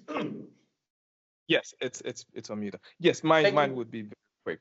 So Kenneth Nimo, MOBA 2G, presently with King's College London. And a quick question is about the idea of trademarking MOBA. Really, really important, but it's something I also believe is related to creating a unique identity for the fraternity, something that is somewhat distinct, because as we all know, we have historically used the school's emblem. Is it something up for consideration? Are we looking to create a unique logo for MOBA that erases or takes out ambiguity or any form of conflict between the school's logo and MOBA? I have in the past, and this was somewhere in 2020, 2012 thereabout, developed something. I developed a logo and a typography for MOBA that I'll be more than happy to share with executives for consideration. But it's just sort of like a contribution, a thought that we probably would have to look at that. And then also Ebusuapanyin's point about the Historical Society. I'm a researcher and really interested. Material culture and the history around the school is something that I really would be more than happy to contribute to. So yeah, just these 2 points. Not necessarily questions. Thank you very much. Thank you. So when you say 2G2, that means you hear 2000, right? 2000. Yes, 2000. 2000. Okay, great. Yes. Yeah. So last question from Sayam, and then we'll have answers that will come to Robert. So Sayam, please make it snappy. Yeah, hi. Thank you so much, Ebusuapanyine and everyone here. So Divine, quick question. I wanted to find out, are we considering MOBA from time to time writing pieces that can be publicized on pertinent national issues? Could be about power currently, could be about any interesting topic. There was just a launch of primary healthcare. Was MOBA thinking about that? And major issues that come up. Can we have Mfantsipim Old Boys Association putting out our position on that? I mean, I know in the history, some time ago, in 1948, after the riots, we wrote something which, of course, didn't get to read the governor, but it's on record that we had a position. Can we have our positions publicized on pertinent national issues? That helps us to still be on the front burner. So brief, and thank you. Thank you very much. Thank you. So we have 3 questions. We'll come to Robert Adebayo and Co. The summary is on the Project Exodus, number 2 on the trademark, and number 3, MOBA's position on national issues. So maybe I invite Ebusuapanyine to take a stab at the ones he feels comfortable. Sorry. on the project, the one Excellent. Exodus, in terms of our ability to continue to fund the staff, and number two, their aspirations. Okay, Eric's questions. Yeah. Eric's questions are very simple. They are market driven. So, I mean, infrastructure, that is the whole purpose of the Exodus. We also have concluded with Eric that it's not sustainable. I mean, there is a certain process flow for students to pass through that is internationally benchmarked as available. So the project team, Renaissance, Techi, David Indom, Hayford, Kofi SL, those parties are now to look at what will be the total built environment of Mfantsipim, leaving enough green spaces and so on, according to the ratios that are the best. If you did develop it that way, how many students would there be comfortably pass through and will reasonably live in a safe, peaceful, harmless, ecologically balanced, carbon neutral environment in order to give them the best education and the best environment that's conducive for training, be it academic or non-academic? If we have that answer, then it means that you can't put more children through the school, right? And the next question is, my foundation question. If government cannot maintain the school, why is it passing so many people to ruin it and you can't fix it? It leads to a non-sustainable end. So that's why we're coming and saying, hey, you can't do this, because if you do this, this is what's going to happen. But it's not enough to have placards and have passionate discussions on TV and so on that you want your school back. You have to be able to show the models to say, hey, if you do this, this is what's going to happen. And it's data that's driven. But however, if you consider these two options and you go this way, this will be more sustainable. And that's what we're saying. But before we can do that, we need a full-time secretariat to consider these questions. We need a fully organized MOBA to bring the subject matter experts who can voluntarily give us the information that we need to build these models that are just evidence in terms of the option analysis and the cost-benefit options that we need to select from. So it will be obvious to everybody that this cannot work. If this cannot work, the next question is, how do we resolve it? If the government owns the schools, that's a different dialogue that we're having. If the legal question is that the Methodist Church that owns the school, it's a different legal question that we have. In the current situation, we're signing MOUs with the school. We're building the infrastructure that we want to build that does allow government to increase the people that pass to the school, but have some utility in terms of the revenue positivity and also the impact on a holistic education. So KCSE will train sportsmen. But if we invest, we are investing $7 million. We sign the MOU with the school. Whatever events or revenue comes, we give the school some goes to the sustainers and some goes to the endowment fund. It's an agreement. It's outside the government control. So we use our brain power and our resources, and we bring fencing, and we let government's hands not touch our money under these circumstances.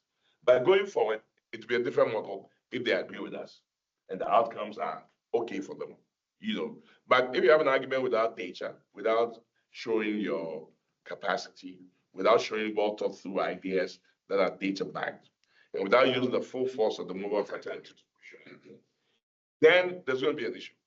If we resolve that issue, then the teachers will come. The SOS teachers, the international teachers, all the teachers of private schools, they are not on any government. We have a primary school. When I say primary school, my family has a primary school that has 1,000 children. The teachers come in, they are paid better. They are not in any GS. It's about market conditions. If you pay the best people, they'll come and teach. So this question will change if the legal ownership changes, right? So you come to Canada. I think it's thank you for volunteering to give us a logo. You see, nobody knows that you're there. You want to give us a logo. That's why the database is correct. Yeah. And then I like your love for the Historical Society. I also love it. If you're willing to help, we can go to all the database and find all MOBA historians and all MOBA entrepreneurs who are interested in history. And we can get the resources to write books. That's the way that it should work. Young people are passionate for it. You don't have to make them. They volunteer like you. So I look forward to your assistance by sending the logo with Divine and starting some kind of conversation on how you can monetize it. And the Historical Society, yes, you can come and help us do that. I'll let Eric and Divine speak to you about that. Seram's talking about publication. I think it's a fantastic idea. If we have experts in every subject matter, and there's a topical history issue in Ghana, and we know that we have 50 experts in nuclear energy, we just let them write a position that we can publish under MOBA. Correct. This is also influence. It tells people that, wow, these people, they're not just rabble-rousing party activists, they are thinkers. They have a position on this one. So yes, I think it's a good debate. We must follow it up. Absolutely. Yeah, and I don't know whether we're going to have, whether Daniel think through it. Should we have a MOBA specific publication, or we should publish in news channels and just put Ando, MOBA 86, nuclear physics, thinks that this is what's going to happen to the world in 10 years. Yeah. You find out which one is more persuasive. Yeah. I think we'll go under MOBA banner, they will hit us. We should go to the channel and then put the MOBA. So I think it's a good idea. Yeah. Too cool. Yeah. We will explore that. And the purpose why we're having these conversations. This is being recorded, so all these ideas we will add to the ideas we already have. And we'll correct. Thank you very much. So Sayam, I think the speaker series we had in Cape Coast, the professor who spoke to the same thing, that we should speak on national issues. So we're going there. Questions and specifically need some other answers. You have our email, secretariat@moba.org. You can send any question there, secretariat@moba.org, and we commit to responding to you in 48 hours. Also, some of you have your aliases. We recommend that you put your full name so that we can identify you and give you the necessary acknowledgement. Now we'll go to Robert Adebayo, and the third person, if you can give us your full name, the guy who's just A, will help us. So Robert, please.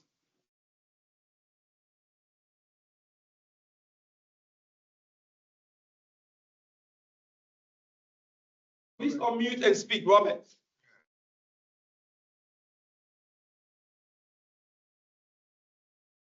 Yes.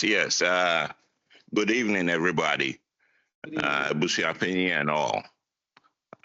This is Robert Ansam, MOBA 82. I joined when Ebusuapanyin. I joined when Ebusuapanyin was talking about the endowment fund. And I think it's something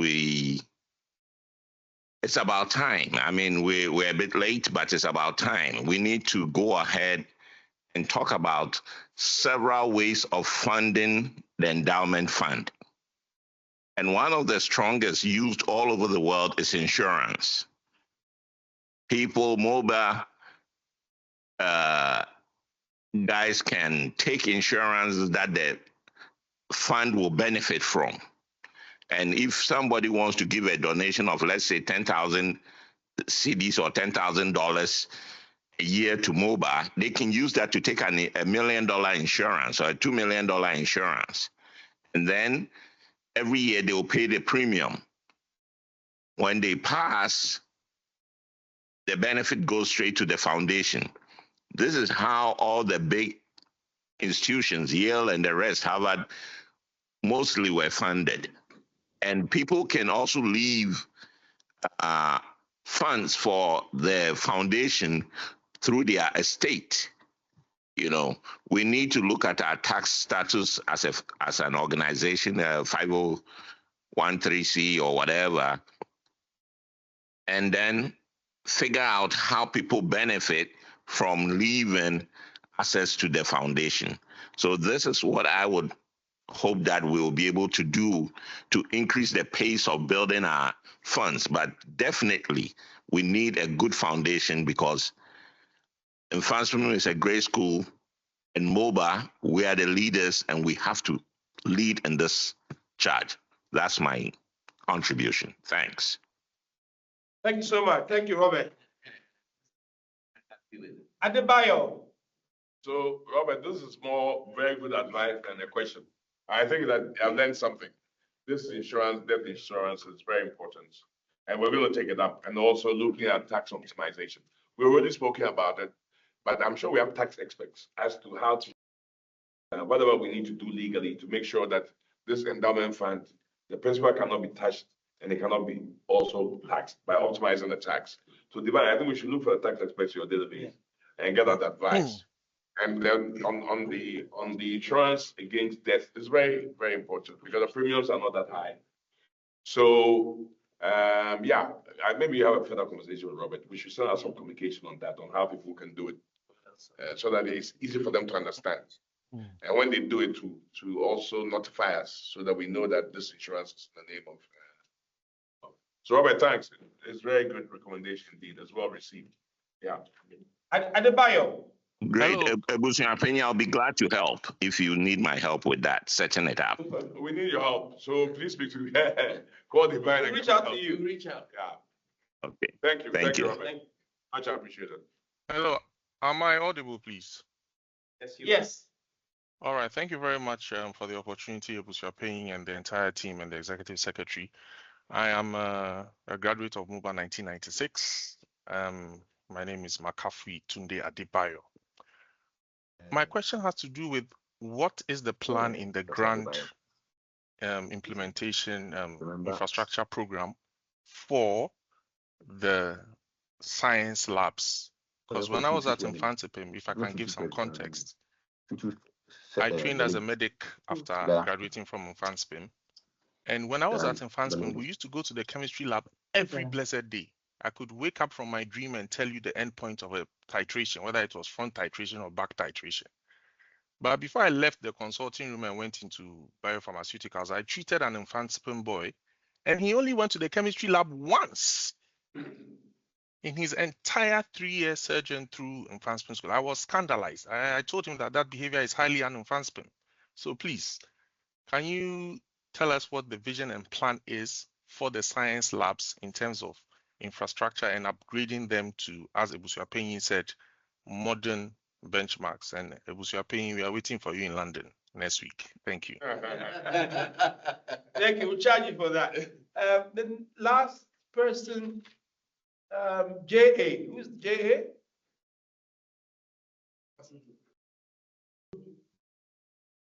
Jojo Hassan. Jojo Hassan, please. Unmute. Thank you, sir. Please, good evening. Good evening. Okay, please, I'm called Jojo Samasa, MOBA 2016. I would like to ask just a few questions and move on for me. I just wanted to know that recently we have, in a way, gained our bragging right when it comes to the National Science and Maths quiz, and we want to continue this way for a longer period of time to come. And I wanted to ask, has there been any mechanism or strategy that has been put in place for us to help our junior brothers who are in school to continue to be in this consistency that they've already started? If there is any mechanism that will be put in place for us to be able to inquire or be able to get the brighter ones from the junior high schools, which will help us to continue to be in this consistency for some years to come, which will help us to continue gain our bragging rights. Because recently, most of our junior brothers who enter into the senior cycle education normally watch this national maths and science quiz, and that's what they use to choose their schools. So what are the mechanisms that we've started to put in place since we have already gained it back to back? And what are we expecting from the MOBA fraternity to do to help us? Thank you. Thank you very much. I think this has been on for a while. After TA. Kofi. Okay, Kofi, you can ask the last question and then we will start to answer them.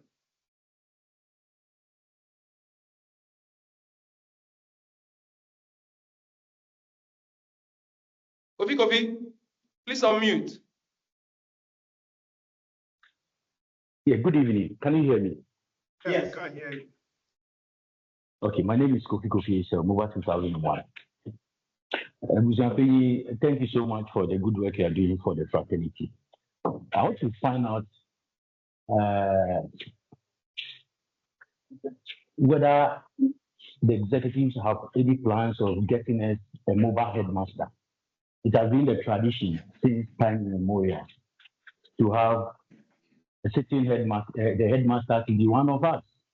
As we speak, we have an Ebusuapanyin who, by virtue of an established protocol, established tradition, is an old boy. We could have gone to hire maybe an disco boy and then use the excuse of efficiency and what have you. We are also happy to have an executive secretary who is also an old boy. This is a vote of confidence in our training. It's a vote of confidence in the sort of people we are. Currently, we are celebrating 150 years anniversary, and of all the committee members are old boys, except the headmaster, who is not an old boy. What is the plan? What is the plan of MOBA National to ensure that going forward or in the long term, we have an old boy who will take over the management of the school? And then what are also the plans to ensure that there is a sustained provision of people, old boys, who meet all the necessary criteria, so that we will not get to a point where we have to bring somebody who is not an old boy. Thank you. Thank you very much. With respect to the question in relation to the science lab, I don't know how far back this goes, but I do know that for the senior science lab, we had fellow support that science lab with $600,000 worth of equipment. The junior science lab, the MOBA Foundation has committed to, MOBA Foundation of UK and Ireland have committed to a yearly support for the junior science lab. So admitting that where our educational support is today is not where we decide to be, we recognize that. But I do think that we probably have progressed from going to the science lab once in 3 years, right? But I do hear you. And indeed, just last week, another corporate sponsor visited Mfantsipim with us with a view to see how they can support us with the science lab. So as part of the broad strategy and vision that Ebusuapanyin and EC have, you see that the third leg says Mfantsipim excellence. So that's something that's going to capture our attention. And I'm confident that even if you're not fully a global standard science lab in a year or two, you start seeing the footprint towards that. So that's our commitment with regards to the science lab. Now, the NSMQ, the young man, we hear you. I think that it dawned on me in recent days that when the young ones are selecting schools, because the complaint has always been that sometimes we don't get the sharpest of students. But if they see that the branding is right, we're doing well, then the young ones, smart ones will say, that's where I want to go to. So with regards to NSMQ, this headmaster has a very elaborate plan. They have special support that they get from MOBA. I think every month we send them, I remember the whole, but there's a budget of 180,000 CDs for this year that, you know, your use your support is helping them with. There's a platform where we get people to go and motivate them. So there's a whole strategy around that. So the intention is to make sure that we maximize that and pray that this year we do back to back to back, and then we can raise the dues to $10,000 per old boy. All right. I think I'll leave the last Kofi's phoenix of a question to Ebusuapanyin. Kofi, how are you? Kofi? I am fine, Ebusuapanyin. I'm fine, sir. A very passionate woman. Anyway, Kofi, so this headmaster question, it comes back to the basics. You know, the schools invariably controlled by the government, and they give the Methodist Church a look in, and they give MOBA a look in. And like you, every MOBA will choose a MOBA old student who's capable, who's selected through a meritocratic process, and who's qualified to lead the funds from and can deliver the outcomes that we want before we choose an outsider. We're all on the same page on that. In the last interview for a headmaster, I understand I wasn't present. There were 2 MOBAs present, and there were 3 MOBA boys on the panel. The outcome was that the MOBA people did not qualify meritocratically, and so they weren't selected. So this headmaster was selected. And the results showed that since he came, he's achieved some success. And so the key performance indicators and goals and targets that were set him, he will achieve them or surpass them. It's very difficult to say that he's not doing well. However, how did we get to this point where Mfantsipim boys are not, we don't have a pipeline of talent for headmaster? One is because I don't think we have enough Mfantsipim boys who consider that being a headmaster of Mfantsipim is like being a cabinet minister, as Bartels considered that. And because the school now is controlled by the government, I don't think there's also enough remuneration for and control for a headmaster to actually be a proper leader, right? On the other hand, I think most of the MOBA educations are outside the GS system. They're international appointments, they may be teachers everywhere in the world, but they are not in GS. So to qualify and come and be in the GS system is difficult. So what does that tell you? It means that we have to change the structure of the legal structure of the school operates. So you come back to the same fundamental question, So as we produce Exodus, I know that there's been a discussion to find out which advanced people are in the GS system and which qualify. We spoke about it, but now that you bring it and Divine is here, I'm saying that's part of the strategic business plan. And Daniel, we must track the MOBAs in the GS system, offer them whatever support we can in order to give them the capacity to enter an objective process of evaluation and come out top for the moment. And then we can plan on how to have better control. So we can have all MOBA talent outside the GS system, but who are also talented, educationists, to also be part of the pool. So we're not selected from this narrow pool. If you take the guy who actually made SOS work, what's his name? It's your affair. It's an advancement boy. He ran SOS and made it what it is to a large extent and built all these structures I'm talking about. So why is he not headmaster of the first? So that's as good as mine. One, because we couldn't afford him. Two, he's probably not in the GS system. But three, he can build whatever it is. So the answer is really simple. We agree with you. There has to be a strategic, practical, well-considered, step-by-step process to arrive at where we are, where we want to be. And whilst we are here, there has to be a pragmatic approach as to how to solve our problems as we are. So I offer the two answers. One is a pragmatic one to do the situation now, and one is looking into the future. So now that we have a management team and a policy, strategic business person, right now I just talk. I've laid the framework for them to develop the details on these two outcomes that you talked about. I think if we can do the detail, we can do the practical thing, and we can also do the futuristic thing, which is based on our eventual goal. I'm sure Daniel is not then, Divine is not then. So do you have something to say to configure it? No, I think that this is a question that has sort of piqued your passion over the years. But like you said, the question is, the tail wagging the dog or dog wagging the tail. So if we can consequentially fix the ownership and fix our rights to the school, we can control that. I mean, in the short term, whilst it's a passion I think that you probably have espoused, I think in the short term, the complications around that will not be very beneficial. So let's have an offline conversation on how to ensure that, because I think at some fora you indicated that you had a pipeline of headmasters and people in the GS system.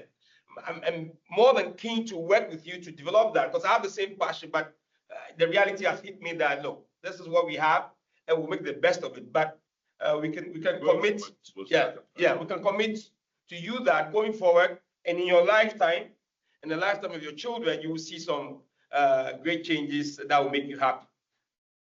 Okay, somebody is asking about our support for the community, and I think that in this 150th the APC has some plans. There's going to be a free dental screening. So, and then yesterday we were, next month, I think 11th of May, there'll be a free dental screening. There are other projects that the APC has put forward to support or to appreciate the community. So that's been worked on. And maybe going forward, like you said, it will be part of our plan to ensure that on a yearly basis, we can do some CSR to the Cape Coast community to show our support. Yeah. Okay, so we will go to Nick and then a call. Nick and a call. What will be done by 9:30? So Nick and a call. 40 minutes, yeah, by 9:30. So Nick, please unmute and shoot.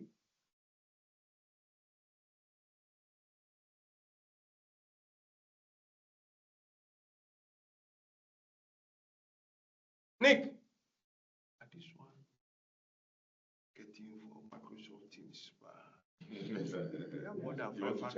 Nick. Okay, Nick, I think you're having difficulty unmuting. Let's go to a call. Come back to a call. Echo A. All right, so my full name is Echo Archer. Thank you very much, Echo Archer, Kaba. And thank you very much, Ebusuapanyin. So I'm picking up on the question that came around the philosophy of philanthropy or the philosophy around giving. I believe the other leg to that is reward and recognition. So much as I see it as an offer of my thoughts to have a framework for clearly recognizing the giving that we're receiving or the gifts that we're receiving. I could also ask I could also put it out as a question: is there a framework that is clearly defined for recognizing all the giving, right, from big tickets donations all the way down to the very smallest one? Thank you very much. Thank you, Echo. Nick, are you ready?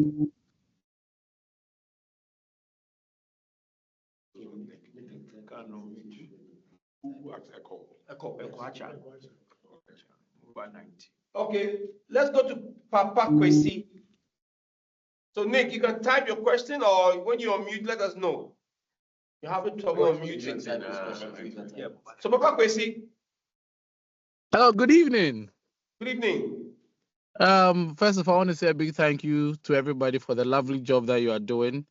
I can see Subri there. Subri is my mate from MOBA 2007. Subri, how you doing? So my question is, if I want to do a project for the school, let's say individual project, do I go through the secretariat or through the school itself? Thank you. Thank you. That's pretty straightforward. Nick. Okay, Nick, if you can type your question. So, Echo, as we said, I don't know whether historically we have any reward and recognition system, but I think we've had this conversation before. And this year, as part of the 150th, there's a whole team that is looking at awards.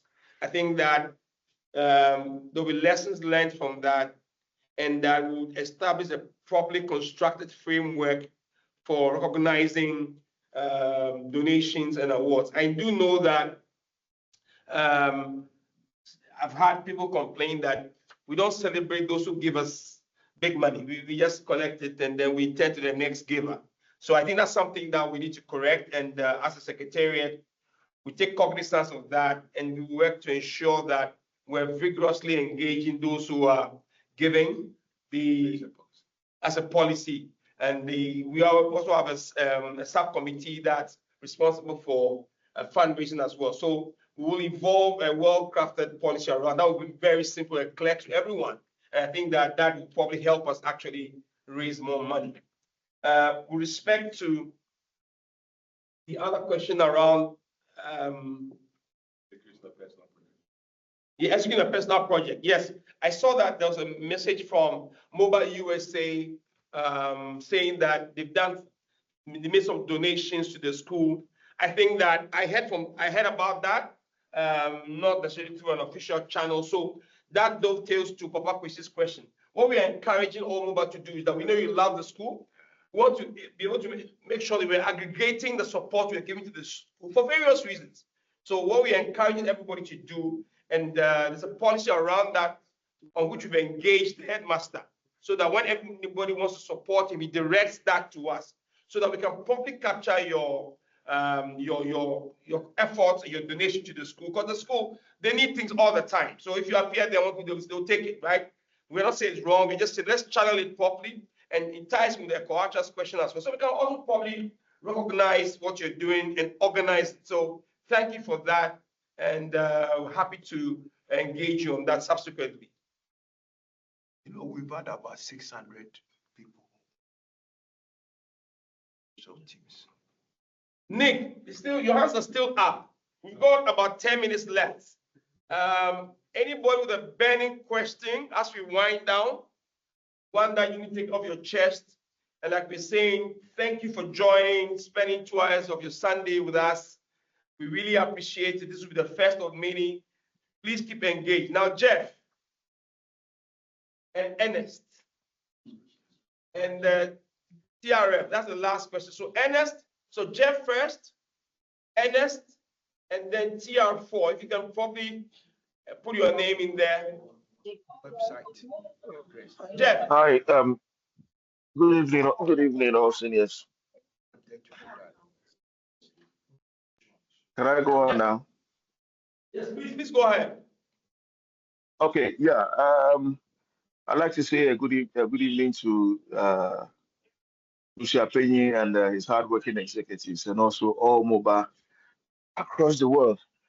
Yes, I have an issue, and I think that I along the line dealt with Ebusuapanyin on this. It has to do with admission of our wards to Mfantsipim School. You know, some of us, it's always been our dream that our children will continue to be in Mfantsipim or continue the legacy. But it so happened that along the line, some way, somehow, because of the results that came up, they were not able to.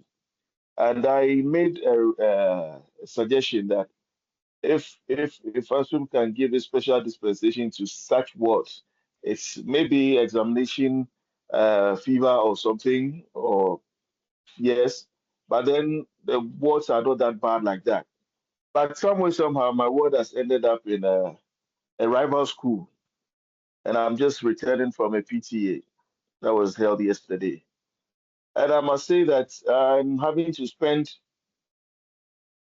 on the welfare of the boys in the school. I'm not happy about it, but then it's become necessary. Now I'm asking myself, if I have to put this money to make my boy comfortable in this rival school, do I have excess to give to Mfantsipim? I believe you understand where my question is going. And secondly, I must say,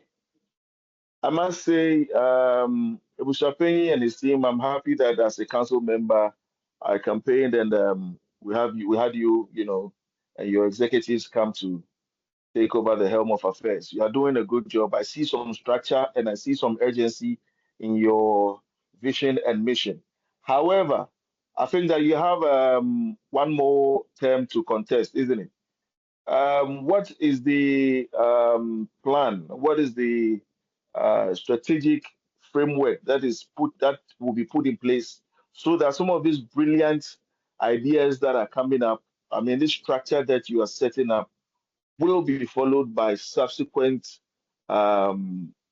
administrations in case you are not given a third term or we don't change the constitution to suit you.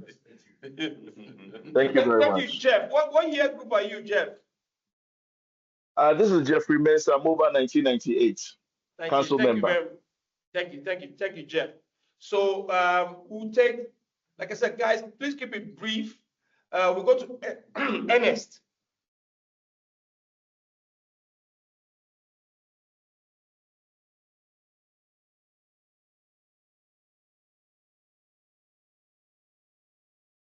Ernest. Eric, what's their name? Ernest what? He's gone. Okay. TR4, can you introduce yourself and then? Yes, my name is Dr. Yautre for MOBA 2003. Very good, brilliant submission where the structure is clear. I'd like to take us back to leadership at the national level. I think what Ebusuapanyin discussed about we not having a president is in the right direction. They've availed themselves, but I think we should, if Mfantsipim or MOBA should take the next level, we should have some key people at leadership positions in Ghana. So my suggestion is, regardless of which side they are coming from, let us have a structured way of helping these young men to attain political office. It is one of the surest way change can happen for Mfantsipim and for MOBA. Thank you. Thank you very much. Samuel, and then Joshua will be last, please. Joshua will be the last. Samuel, please shoot.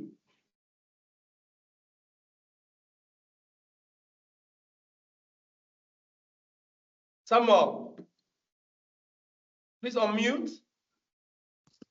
All right, thank you. Good evening, everyone.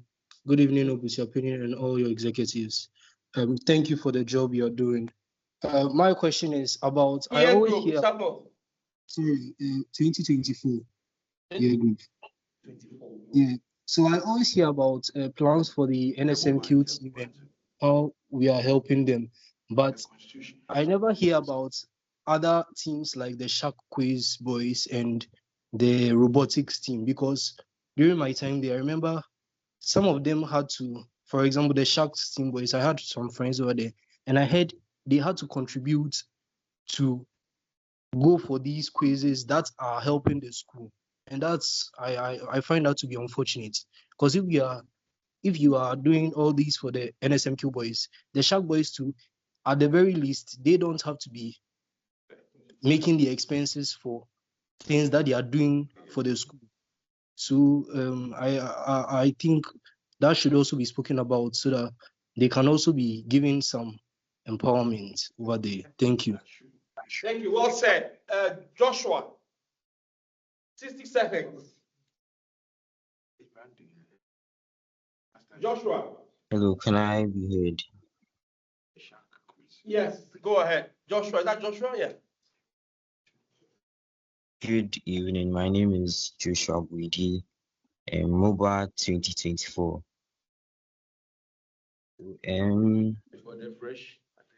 Go ahead. I believe as we are celebrating the 150 years, we acknowledge the spiritual impacts the school and then thousands of old boys have had by virtue of passing through the walls of Mfantsipim. So humbly, I wanted to ask if there's anything to celebrate and acknowledge that impact also. Thank you, Joshua. Thank you, short and brief. Guys, we need to wind this down. Who is me? M, can you introduce yourself? Should be your last one. Last one. But let them say that. If you know for 2.5 hours, let's just shoot the last three. So last three, please, no more, okay? Last three. Me, Ernest, and Derek. Okay, last. Derek first. Is this? Me is talking. Am I me? Okay, this is Benjamin Taylor, MOBA 86. Hey. Akaba and Moses, great job. Quick addition to it, maintenance culture. So the same way we're paying, we're looking at paying, what do you call it, a full staff, you got to consider putting a real maintenance manager on the campus to take care of the maintenance issues. That's all I want to add for now. Brilliant, thank you. Sweet and nice. Ernest. Is it Ernest Ofushu? Eric, what's the name? Is it Ernest Ofushu? Ernest, can you speak? On mute. Let's keep him and go to Ernest. So let's go to Derek. Are you there, Ernest? Hello. Okay. Yes, please. Please, good Please evening. speak up quickly. 60 seconds. Okay. Please, good evening. My name is Ernest of MOBA 24. And please, I like my brother's question on sharks. I was a protocol prefect, and we have spoken about sharks, NSM kills, sports boys, and all that. But aside our good teachers and all that, if for a particular year the school is supposed or the school will be run well, major part, should I say, depends on the strength of the leadership or the student leadership. Please, I want to know, or as time goes on, what are some of the things MOBA fraternity is doing to look at the well-being of leaders after they leave school, so that they can build, they can be more brave and also sharpen their leadership skills. And how are we helping them to rise in their leadership? That's my question. Brilliant. Thank you. Last question, Derek. Very last question for, first ever town hall. We'll have many more where the Ebusuapanyin will speak to the MOBA nation. So don't worry if you don't get your questions answered today. Additionally, you can send your questions to secretariat@moba.org. Secretariat@moba.org. So Derek, last question to you. I think Derek. Good evening. Okay. Okay, please. Good evening. I'm not a weekend. I'm an old student from MOBA 24. So I wanted to ask about how we, those who graduated recently, will have access to mentorship from old boys. Yes, we would want to become like them and even more. So we would want to have access to how we can get mentorship from them, since some of us, our parents are not MOBA, or they are not part of the MOBA fraternity. So I want to ask a question on how we will get access to mentorship from them. And also about the Sharks quiz too. I was once part of it, and I think the school doesn't really invest much into it. And for the last time, I think for 2 years now, Mfantsipim has not been qualifying for the nationals, which is very bad for our reputation. So if something could be done about it, also talking about their coaching and everything. Yes, please. Thank you. Sharks. Nowadays, the Sharks is competing. I'm watching once. So thank you very much, Derek. So I think that the 24th, we hear you loud and clear. And I recognize that we have been more passionate about the national science and maths. I don't think many old boys know about the Sharks quiz. I know about it because for some reason. So as part of the conversation we are having about the next gen, we will look at the Sharks quiz, and you'll be happy to also hear that or know that when we were in Cape Coast this weekend, we went to visit the robotics center. There's some thoughts around how we can sort of revive that center. And as part of the broad conversation around the youth policy, mentorship will play a big part. Leadership training will play a big part. So the summary of your question, particularly the 2024 year group, we hear you about needing to mentor, needing to coach, needing to lead, and you will see us reaching out to you. And we did say that, if you look at the presentation I made, that the first strike guide, when you are leaving school, we will take pains to come and engage you and make sure that we have your database and work with you to support you in the growth in the university and your careers. On the spiritual question as well, I think I saw 2 questions relating to that we don't seem to be paying a lot of emphasis on that. Look, we are a Methodist institution, and I think that MOBA can boast of probably the most pastors from any second cycle. So that's something that I think we'll pay attention to. I know that we have the Infancy for Christ program that is intended to happen this year. We would, there's been a conversation recently, Ryan Fair. We're talking about, can we bring him down and with all the MOBA gospel artists. So that's something that captured our minds. We have not fleshed it out yet, but definitely engaging us. And if you can send your information to our MOBA address, we'll engage you on that and see how we can work with you guys to make sure that we add a spiritual dimension to the celebration. So I leave the rest of the questions to Ebusuapanyin, or maybe there'll be a comment from the Vice President. He hasn't spoken. And then the remainder will be Ebusuapanyin who will answer the last few questions, and then he would put in his closing remarks. Thank you very much, Divine. And good evening to the MOBA fraternity.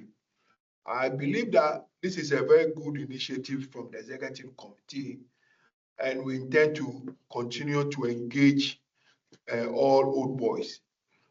The MOBA, as we know now, is a non-profit organization limited by guarantee, and that guarantee is by you, each and every old boy that has spent at least one academic year in Mfantsipim school. So I'm happy to hear 2024 and all those people, and I said they are old boys according to the constitution. So thank you very much for participating. I was informed that we were able to reach 600, and I'm very happy that you have joined to listen to us, to listen to the vision, the mission, and our strategic objective. Listening to the presentations, you realize that it's a holistic strategy covering the school, old boys, and then the students. And the school, in terms of infrastructure development, you heard Ebusuapanyin talking about a lot of the things we are doing and the deal that we are having with the school, so that we can make sure that these infrastructure that we put there, we can be able to sustain them in terms of maintenance, in terms of facility management, and all those things. One thing I want to add about the science lab is that the junior science lab in 2018 was renovated by the SYG 2018, was renovated entirely. And then the executive committee, through the support of MOBA, supplied some equipment.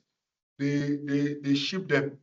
And I think that, as Divine said, there have been promises continuously to improve the junior science lab. The senior science lab in 2015, Talo gave us money, I remember, to provide infrastructure improvement and then equipment. So we've been doing very, very well since the Renaissance was implemented. I think 2017, it took a good shape. 2016, we did some duplex by SYG 2016. 2017, we renovated the Kofi Annan building, and then we got the new library and the infrastructure you see there. 2018, we went to the junior science lab. 2019, we had a two-bedroom apartment for the staff. And 2020, we started the KCSE. That, by the grace of God, we intend to complete it, and we become the venue of the 150th. I met the MOBA 62 old boy this afternoon, and he was telling me that he flew from London to the centenary celebration. And my dad used to work at the GCB in Cape Coast then.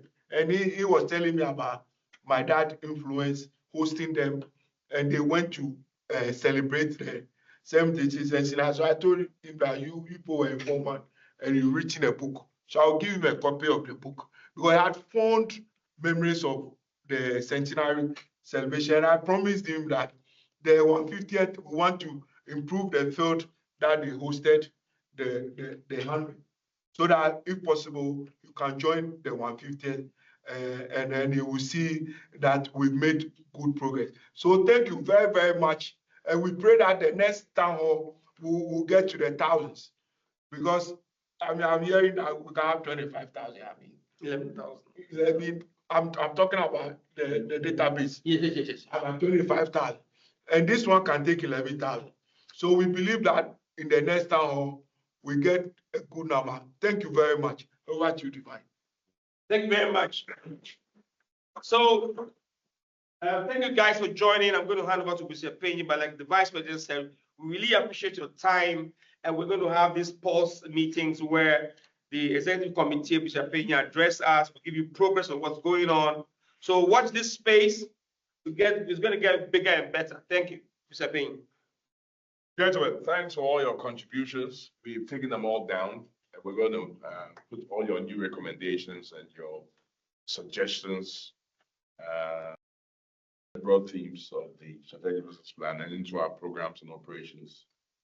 And they also have budgetary considerations. And so we see how efficiently we can weave them in. Now, leadership is a core principle of our vision, and the schools primarily founded to create leaders. So the suggestion to go in and help this pipeline is well taken. I mean, this weekend, yesterday, there was a mentorship program that we were all part of, most of the people here. And I enjoyed it very much because when we were in school, we didn't have the mentorship program. 96, they did very well. And the Mfantsipim students were very engrossed. I noticed that nobody was sleeping. They were into it. They were asking questions. It tells you that when it comes to mentorship, we're doing well. We intend to continue this. It's indeed in our business plan, but the extension to prefects. So that's what you define. I think it's a good idea to have the prefects engage the prefects and find out what sort of leadership we have now. I think the head boys are anything to go by. The standards are high in leadership. So we'll have to find a program, see how we engage them. So that has been taken in. So that was the only question for me, right?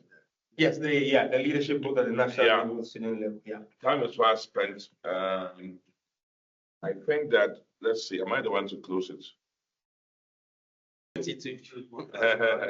Okay, so if you look in my manifesto, you look at the strategic business plan, digitization is a big part of what we're using to solve our problems, because this is the only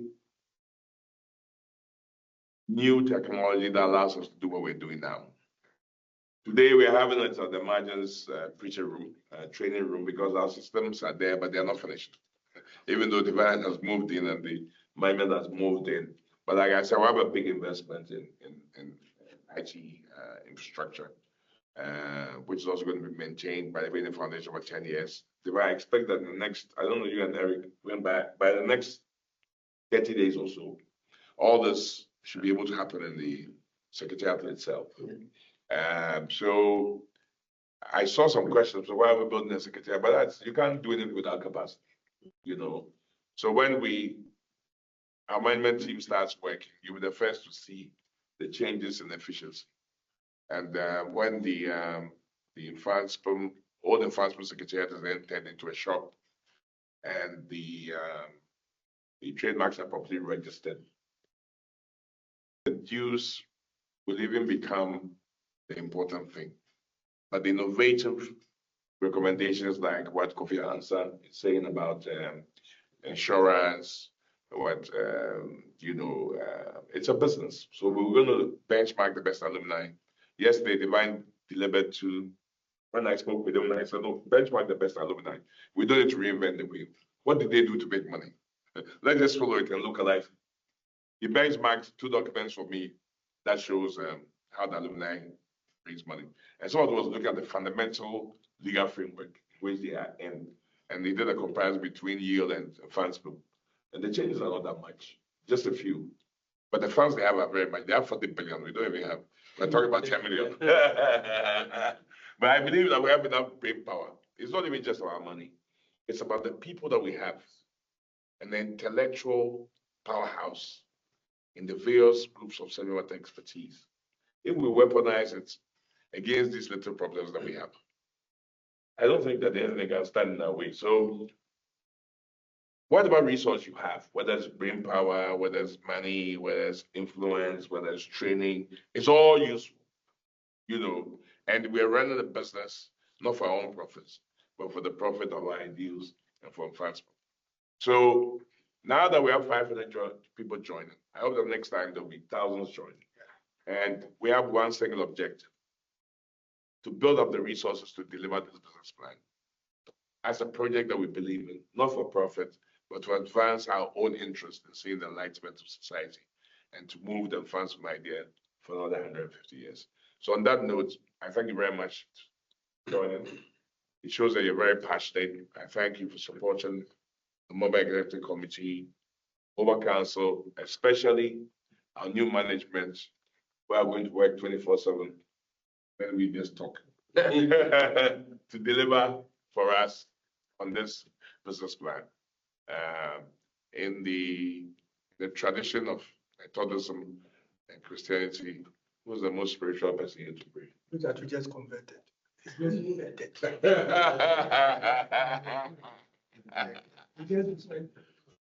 Yeah, was sorry. Okay, so Chris has nominated the vice president who will pray to conclude this meeting. So let's do you have something more? Do you have something else? So when we say the prayer, we sing. We'll sing the hymn. Yes. Okay. All right. And close. Okay. Wait, Chachi. So should I pray before then? Yes. Okay. Yeah, I was sorry. Adana ni mo wonder bush one camp for one open. I guess you many. For one day, Vanina. Ata wonder bushing. I guess you on Ebusuapanyin. Ke wo fe we. No fe no ni ketri no. Atangme na bla mi ficho. Eha mo ba bi fe. Na ta wonder bush na wa kon hawo. Me o ha ekpa na me wa bo tui. Atabi Antone hawo wala. Ha Ebusuapanyin wala sechele. Ha le shika ha le dwemu. Ha le nile.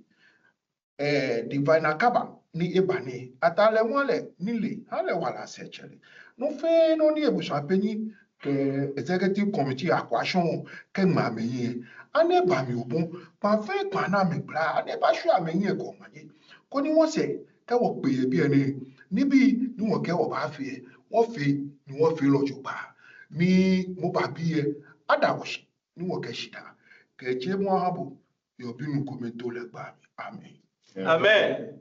Thank you very much, guys. So we will sing the school song 1 and 8, sing the hymn. So please sing from your bedrooms, your dining rooms, as loud as you can. We can hear from here. Unmute everybody. Video. Unmute everybody.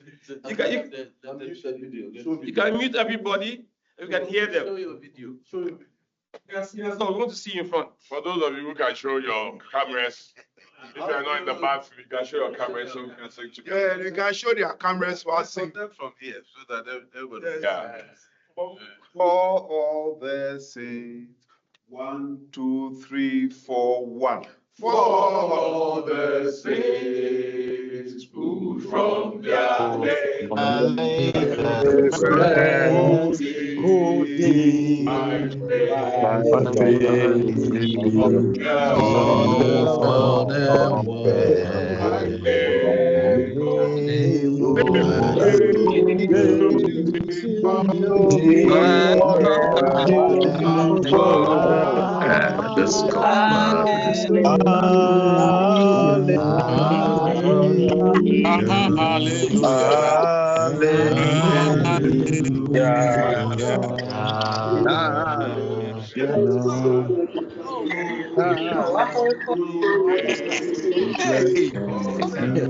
Technology they suffer. Terrible. Mute everybody. Holy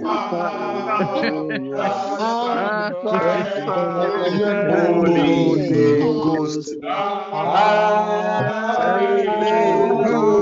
Like they sing 3 different songs.